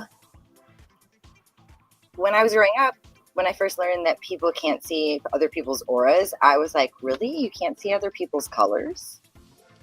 So early trauma in my life kind of gave me more like a sixth sense to see things that other people don't see.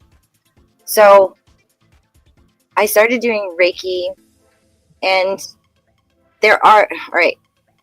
okay, I'm sorry, I'm bouncing around right now, but it'll come back around because when I was younger, there are different voices, but there's a channel from source, from your guides.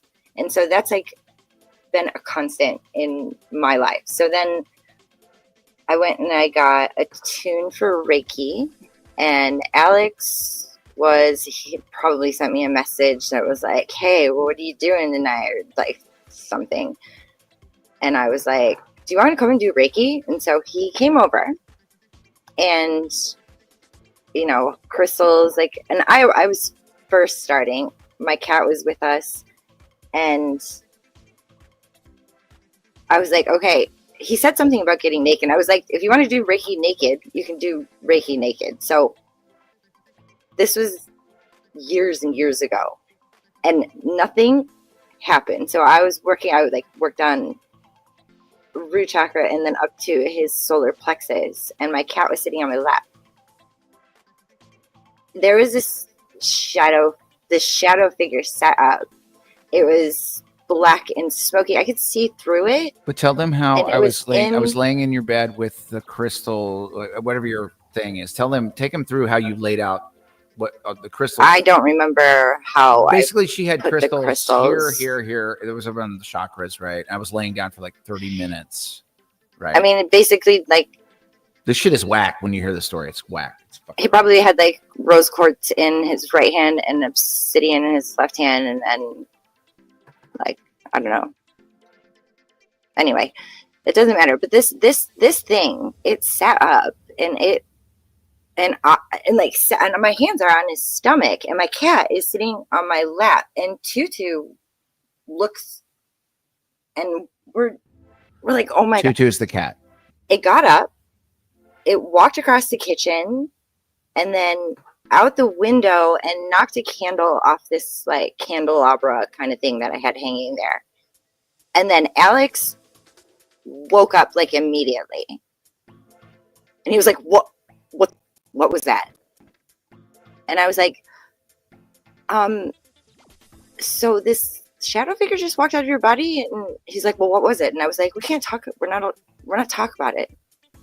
Like, I don't know what it was. It wasn't from here, but that's one of the And from my many stories that I have from my about perspective of that, things happening and glitches in the Matrix. Yeah, People call me. They're like, "Hey, so I couldn't call anybody else because they wouldn't remember, but they would believe me." I'm like, "Oh my God, that's a glitch in the Matrix." now check it out from my perspective. She's sitting at the end of the bed. I heard a candle thing flop and something happened with the window. It went clicks. Like I thought the cat had flown out the window or just ran across the floor and thrown out the window. I thought it was a cat that did it. And I sat straight up. She said something came out of me and went. It's something that wasn't allowed to be inside of me, or at least was an observer and not exactly like it wasn't allowed to be here. It was like a walked out, and I was fully expecting the cat to be in the backyard. Well, I sat up, and the cat's still in her lap. And I was like, "What the fuck knocked over the candlestick?" And she was like, she's looking at me, and she's like a ghost. I'm like, and I'm not like a new agey guy. I'm like, I'll try Reiki. Fine. Let's get the demons out of me. Whatever. I was just like kind of a happy-go-lucky like musician. Yeah, just get them out of me. And I'm just like, fuck. I the said hell happened? nothing What about the fuck demons. was that? I don't think it was a demon. I think it was like something we don't Hey, understand. Nico, I got a question for you. If you talk about it, does it give it power? Like if you make it aware that you're aware of it? Okay. No, because it feels like that here sometimes. Like me and my wife both will write it down and go.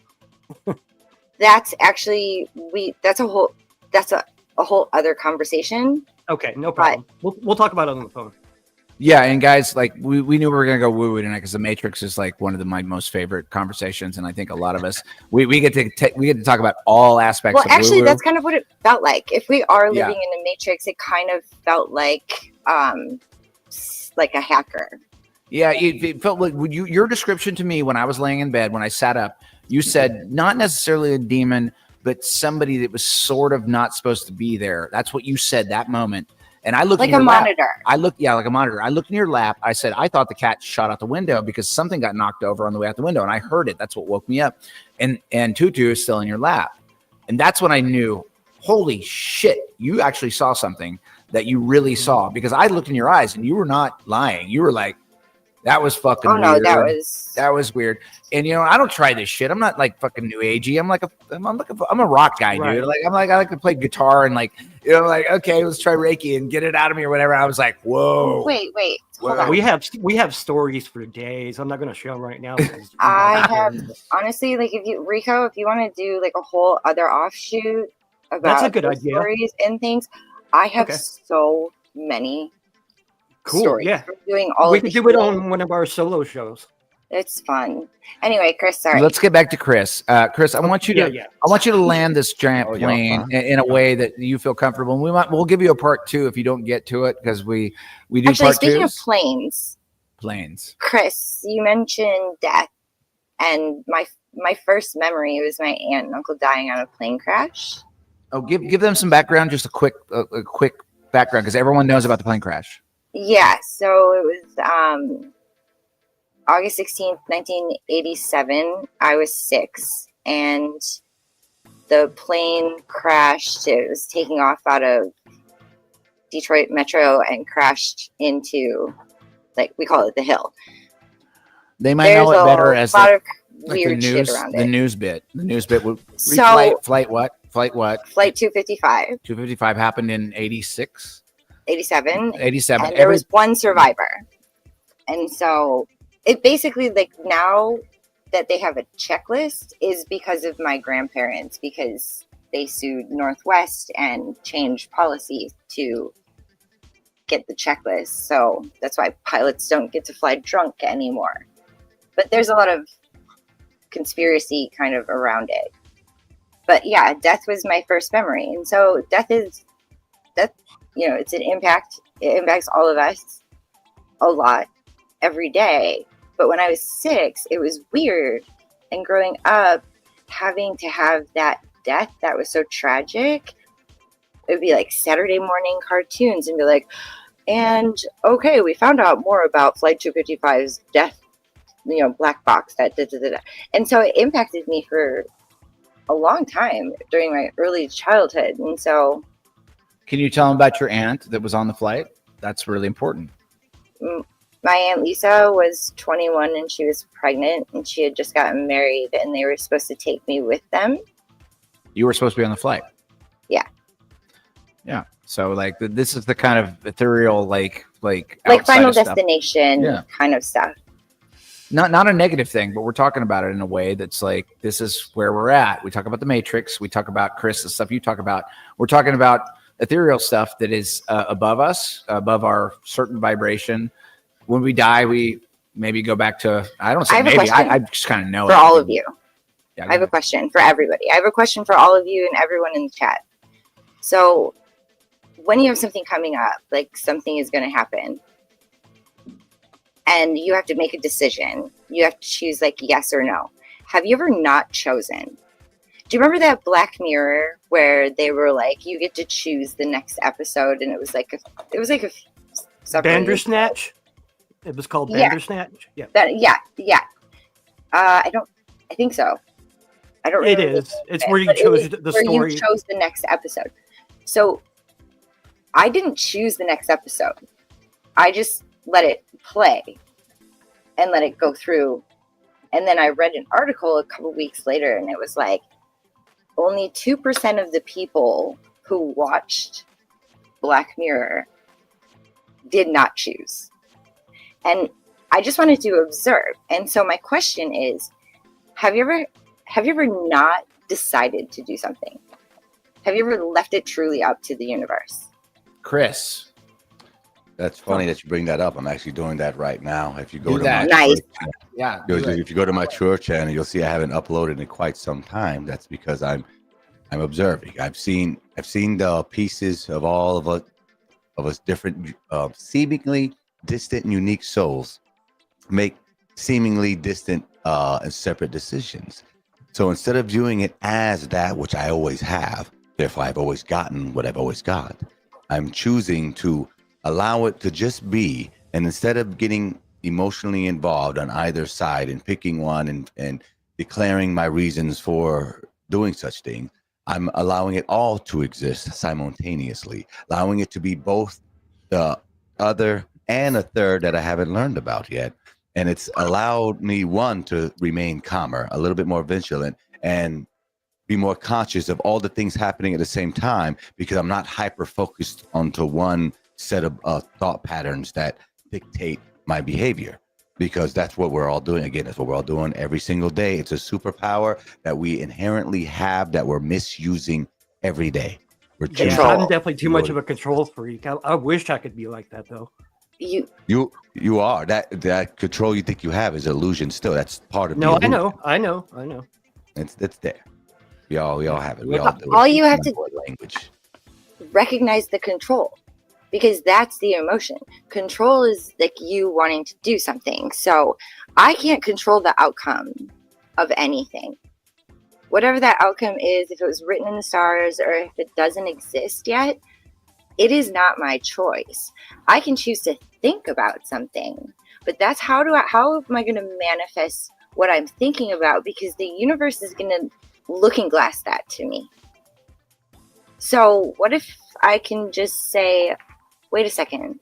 So what if this happens? What if this happens? What if this? What if? And I can go on a what if echo chamber for a long time. But what if none of that happens? What if I'm just what ifing for nothing? Well, I think that's what we do all the time. Is worry about things that are not actually ever going to happen. Yeah. So it's like this anxiety that the choices we make today, are they going to lead us to where we want to be? And that would be my question. A question I have for Chris is, where do you think this is all leading towards? Or do you think that this round of reality, that you're in that body, I'm here, she's, we're all experiencing this reality right now. Are we experiencing it together? Is it mounting towards something? Or is it just all going to be headed towards reset and again and again? And what would be the overall benefit of that, in your opinion? Well, like everything we've been talking about, it's always going to be a minute-to-minute choice. The road's already laid out for us to walk down. It's just so many roads you can potentially walk down. You don't realize how many choices you actually have. And it's and a lot of the other choices that are there are usually ones that's willfully missed because it doesn't align with our current situation of living, usually our quality of living. Especially we're so restricted here in America. Yeah, our frequency is so and low here in frequency. America, and survival, that energetic panic mode survival state is at an all-time high, 24/7 for all of us.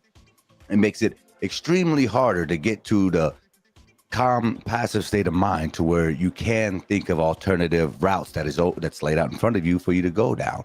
I think it is happening though. I'm not giving credit to Trump and politicians by any means. I just think they see the writing on the wall and they're adjusting accordingly before they get kicked out on the effing street. If you haven't heard, there's on the table to get rid of the IRS, something that was supposed to be a temporary status quo of taking our monies from World War I because of labor production and wartime and yada yada, and it was such a small tax we didn't really feel it anyway. And then of course over time everything kind of spirals out of control, yada yada. Now we're here. These things are in congruence with, in line with how we are consciously and our conscious awareness of where we find ourselves. So even the basic everyday soccer mom can see that groceries are way too high, gas is way too high, the numbers aren't matching up. So they see that, the powers that be see that, they have nothing but time of the day to see this and how to strategically work a chess move plan so that they can maintain as much illusionary control as they can for as long as they can. I don't think that's going to last very long. I think the dominoes have already been falling in place, and all of us being part of those dominoes are just being ever more vigilant and expanding our conscious even more, so our awareness, so that way we can see our parts in it, so much so we're even analyzing our own steps now, which I love hearing this about all of you, that you're already looking at your own self, your own steps, your own thought patterns, and why we all think the way we think. The direction is in. The direction is in. Would you agree? Inward. Oh yeah. Inward. I think enjoy this show is a really good metaphor for observe. You can't really control what people say or what people do, but you can control your reaction to things, and your reaction to things is going to ripple out in the universe, especially if you're on a platform where you're talking to people and people come and listen to you. So if things are changing, if things are going towards like building to a head, and you're saying that maybe these powers that be could lose that power and then power could be restored to the people, is that kind of what I'm hearing? That could be a possibility in this timeline? For you. That's Because exactly remember, what's if this is the infinite consciousness space, those evil people in their own timeline will reap exactly what they sowed. They'll maintain their better health and luxury life. The trippy part to me is that it does feel like it's happening in my timeline, but does it also feel like it's happening in your guys' timelines? Yes. Well, the apocalypse means the unveiling of like knowledge, and that's definitely going on right now. I mean, we're learning about stuff. I remember when I first got into conspiracy freaking forever ago, decades ago, you would be lucky to have one juicy one every 2 months. Now it feels like 4 or 5 a week. Like, Yes. I mean, every time, Well, you brought up the apocalypse. Does that mean, I don't know what, Chris, what are the biggest parallels you've seen between the Bible and what you believe? No, not Armageddon, apocalypse, two different things. I grew up in a Christian household. That's one of my first religions I started with. Then I moved to Islam and Judaism, Buddhism. I wanted to experience them all. Yeah, of course. I think it's great to research. But do you see parallels between those ancient texts and what you have come to believe? For me, I feel like I'm far enough along. If I sit there, yes, I can draw strings and connections, but I can do that with a lot of things. Because what I'm trying to get at, that we have our power so innate. If you will to find connections in something, it's there. The Bible is a great place. It's such a intricate book with so many inclusive stories and details. You can draw whatever you want out for it. You can interpret whatever you want out for it. But that's how this whole reality works. I can also get the same information, or not the same exact information in the same storyline. But if you're vigilant enough and you will it enough, you can find connections in the most mundane things. And I think that religion in general has been used as a focal point to keep a certain class of mass, depending on where you're at in the world, in line with the status quo belief. Because if you look into history, specifically the Bible with Constantine and King James, like King James, he didn't just put the Bible together. He also wrote the book of demonology. So he was a huge occultist who cut off his mother's head. So yes, he the Bible is, again, I'm not throwing dirt on it. I'm just saying that you can get information anywhere and then connect it to anything, because that's how this realm is designed. But you have to want to see it that way to find those clues as well. It's not like it's you're pushed to only finding one way of finding clues, because it's such an innate, infinite system of a God complex. It's a complex conscious mind. So I think it's just, the Bible's there. I can draw the conclusions from Genesis to Revelations on very significant ordeals and supposed meanings. But myself doesn't put any more credibility in that than I do anything else that I draw meaning from, because it's all creations of the same mega mind, as it were. Yeah, and I think there are parallels to be drawn across religions as we speak of them, and there's parallels to be drawn on cosmology. There's parallels to be drawn on all of this stuff. But Chris, I think your position is beautiful, and you have a beautiful position. And I remember talking to you the first time when I met you at Flattober 3 or 2 or whatever it was, and like I knew it was like you're on the right track, just being like centered.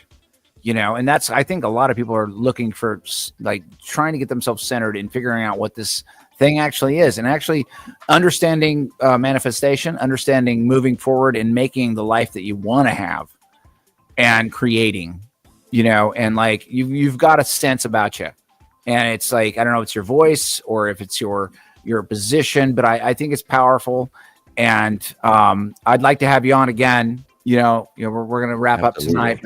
But for sure. Hold on really quick. I just want to say to all of you guys, you can talk to your guides. Like, if we come from an infinite universe and there are realms that are happening above and beyond and below and everywhere, you can pray to God, but you can also talk to your guides. Whatever works for you. But your guides are your kind of like team of people who are there rooting for you, and they're there for you all the time, even though you can't see them. And you can just be like, guides, give me a sign if there's something I need to know, and it will show up in your waking life as synchronicity. It will, as a number on a reset, and that is so important. Yeah. Have you heard of the House of El? Yes. Yep. The guides. Yeah. That's another thing me and Chris talked about, by the way, speaking of whatever you want to pray to or your cosmology and stuff, is this community, I did air quotes, you can't see, when people disagree about different aspects of what it is we believe or what we're into, that's when it becomes like, when people stop talking over it, that's when we get culty. You know what I mean? Like, it's a slippery slope towards a cult. Yeah. If you're like, it ends at the ice wall, it goes past the ice wall, or you don't believe the Bible, you think it's a control mechanism. I personally do. I know DJ does. And I think that's a very important point that I don't remember which one of us brought it up. But I just wanted to mention that. Well, that comes to free will. So my definition of free will is like, however you view your world, that's your free will. Your free will is also being able to change that and evolve how you conceptualize it or perceive it or whatever. But that's your lesson, and I'm not going to judge you because of your decision. It's your journey, like Dave Weiss always says, it's your journey. It's your journey. And like Chris Vick, I mean, like, I think you say the same thing. It's like, we're all in this. I believe that you're a real person, just like I believe Nicole's a real person, Rico's a real person, DJ's a real person, Andrew's a real person. Yeah, she's right over there. I choose to believe that, and I like that. It's a shared journey that we have, and I think what you're doing, Chris, is really important.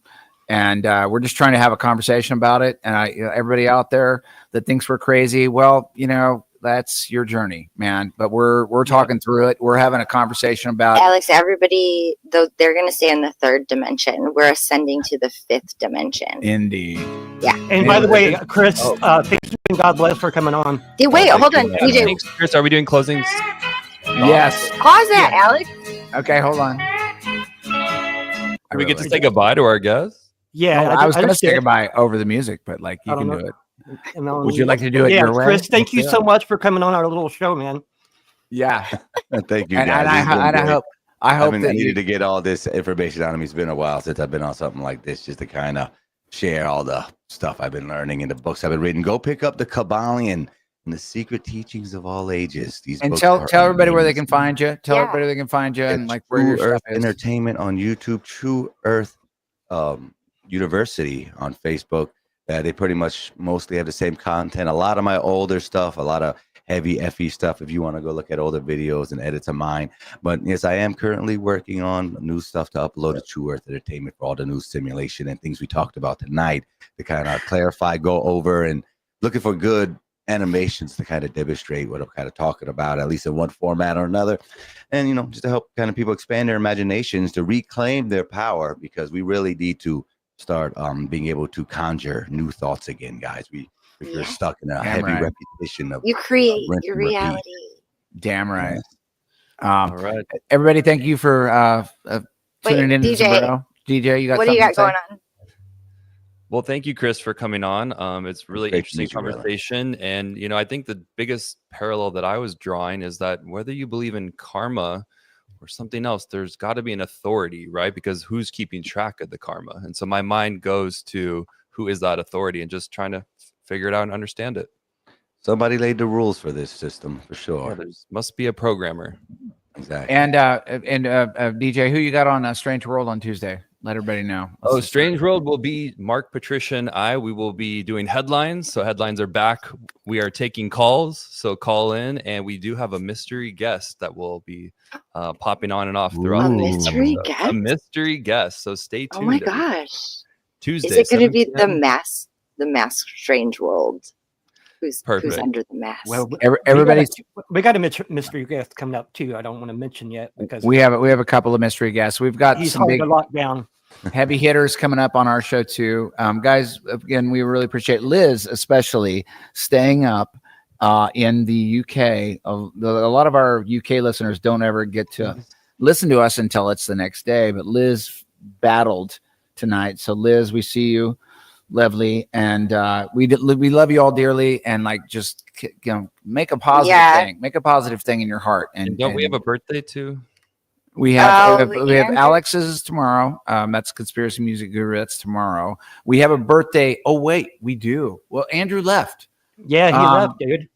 Okay, so we might have to traverse that. So in wait, hold reverse. on, Andrew. Next time you have something that you want Alex to do for the show, You have to tell me like the day. you have to before. tell him like 3 days ahead, Yeah. or else it will not compute. That is very true. It is. Yeah, Well, because I'm we running didn't do to it it it's anyway. Sanders It's not a bad here. thing. It is Sanders' birthday. Yeah, it's his 40th Andrew's, birthday. yeah, but we were supposed to learn it in Dutch. Well, That's hold on a what we second. were I supposed might to be able learn. I might be able to do this. Hold on. Let me see. Hold on. Oh boy. Let me see what. How do you say happy birthday in Dutch? I was going to do this. In, Happy birthday in Dutch. Let me see how that is. Okay. Danka? Okay. Is that So, it? Sander, if you're here, Thank you're here because Andrew just left. He just like bailed. I'm going to say happy birthday to you, and this is going to sound the stupidest thing you've ever Wait, heard. wait, wait. No, I'm going to Where say is it? No, I'm going to say it first. Gefeliciteerd. Give a listener. Wait, we have to see it. Where is it? I don't see it. I can share the screen. Hold on. Okay, hold on. I'll share the screen. I'm just like that's what I wanted to have happen because I was like, well, I guess I'll try it. Let's share a screen. It's So, gefeliciteerd. okay, here it is. All right. So can you guys see it? Gefeliciteerd. Give us Gefeliciteerd. Yeah, felicity.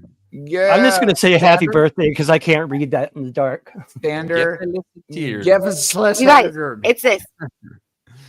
Can you actually? I can't see it. I don't even know what that is. Like, Gefeliciteerd. Gefeliciteerd. Gefeliciteerd. Gefeliciteerd, Sander. How is happy birthday one word though? I can't do it. I can't. Oh, Raven Bearchi. Me and the kids made him a video. Yeah, felicity. Buongiorno. Oh my God.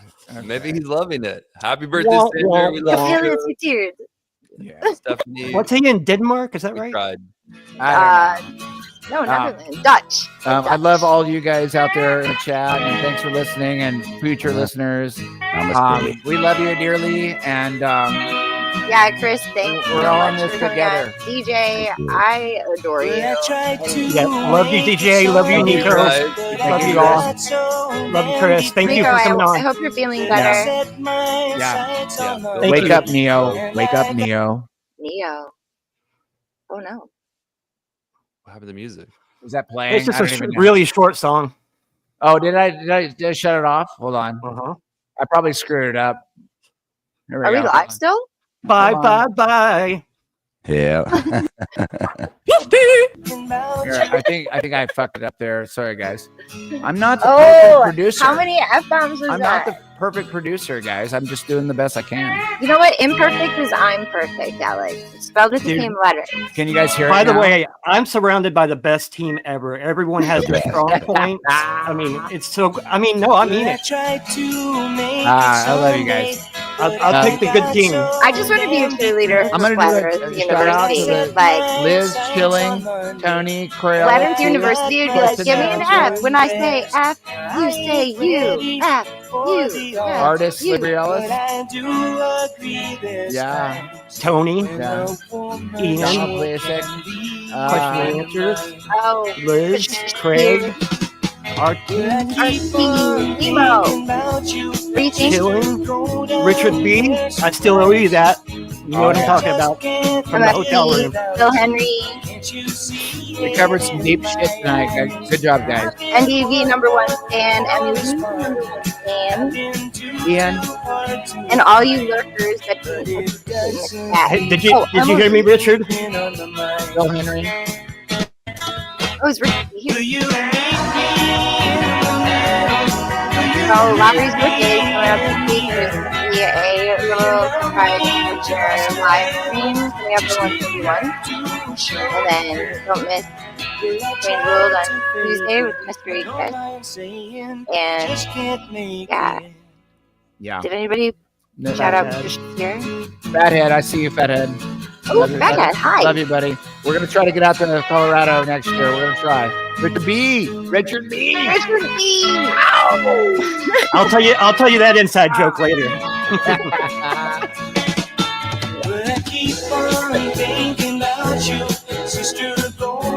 American song. I don't know. I just got the songs that I like.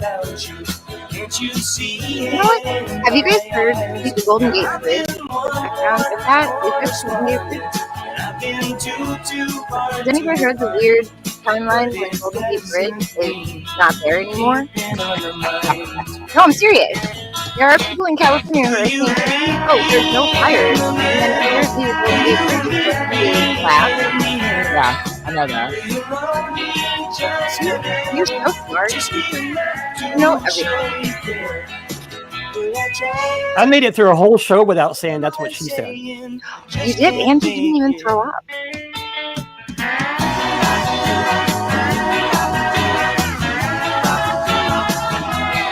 Are you feeling better, Rika?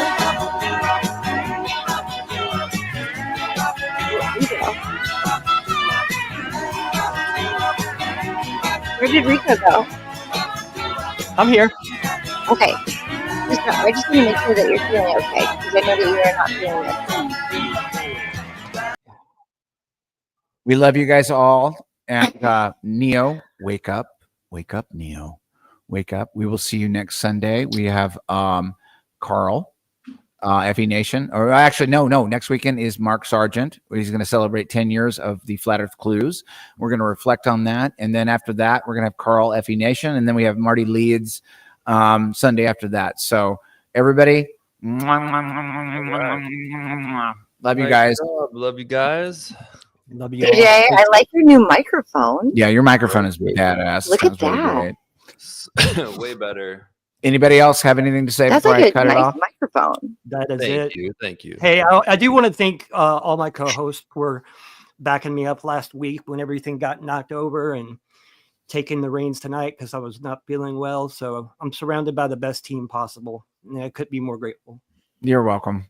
We have 6 really big talkers on this thing, or at least 5. And so, like, we can cover you. I would Good. say one, and his name is Lowry. Okay, good night. You're not wrong.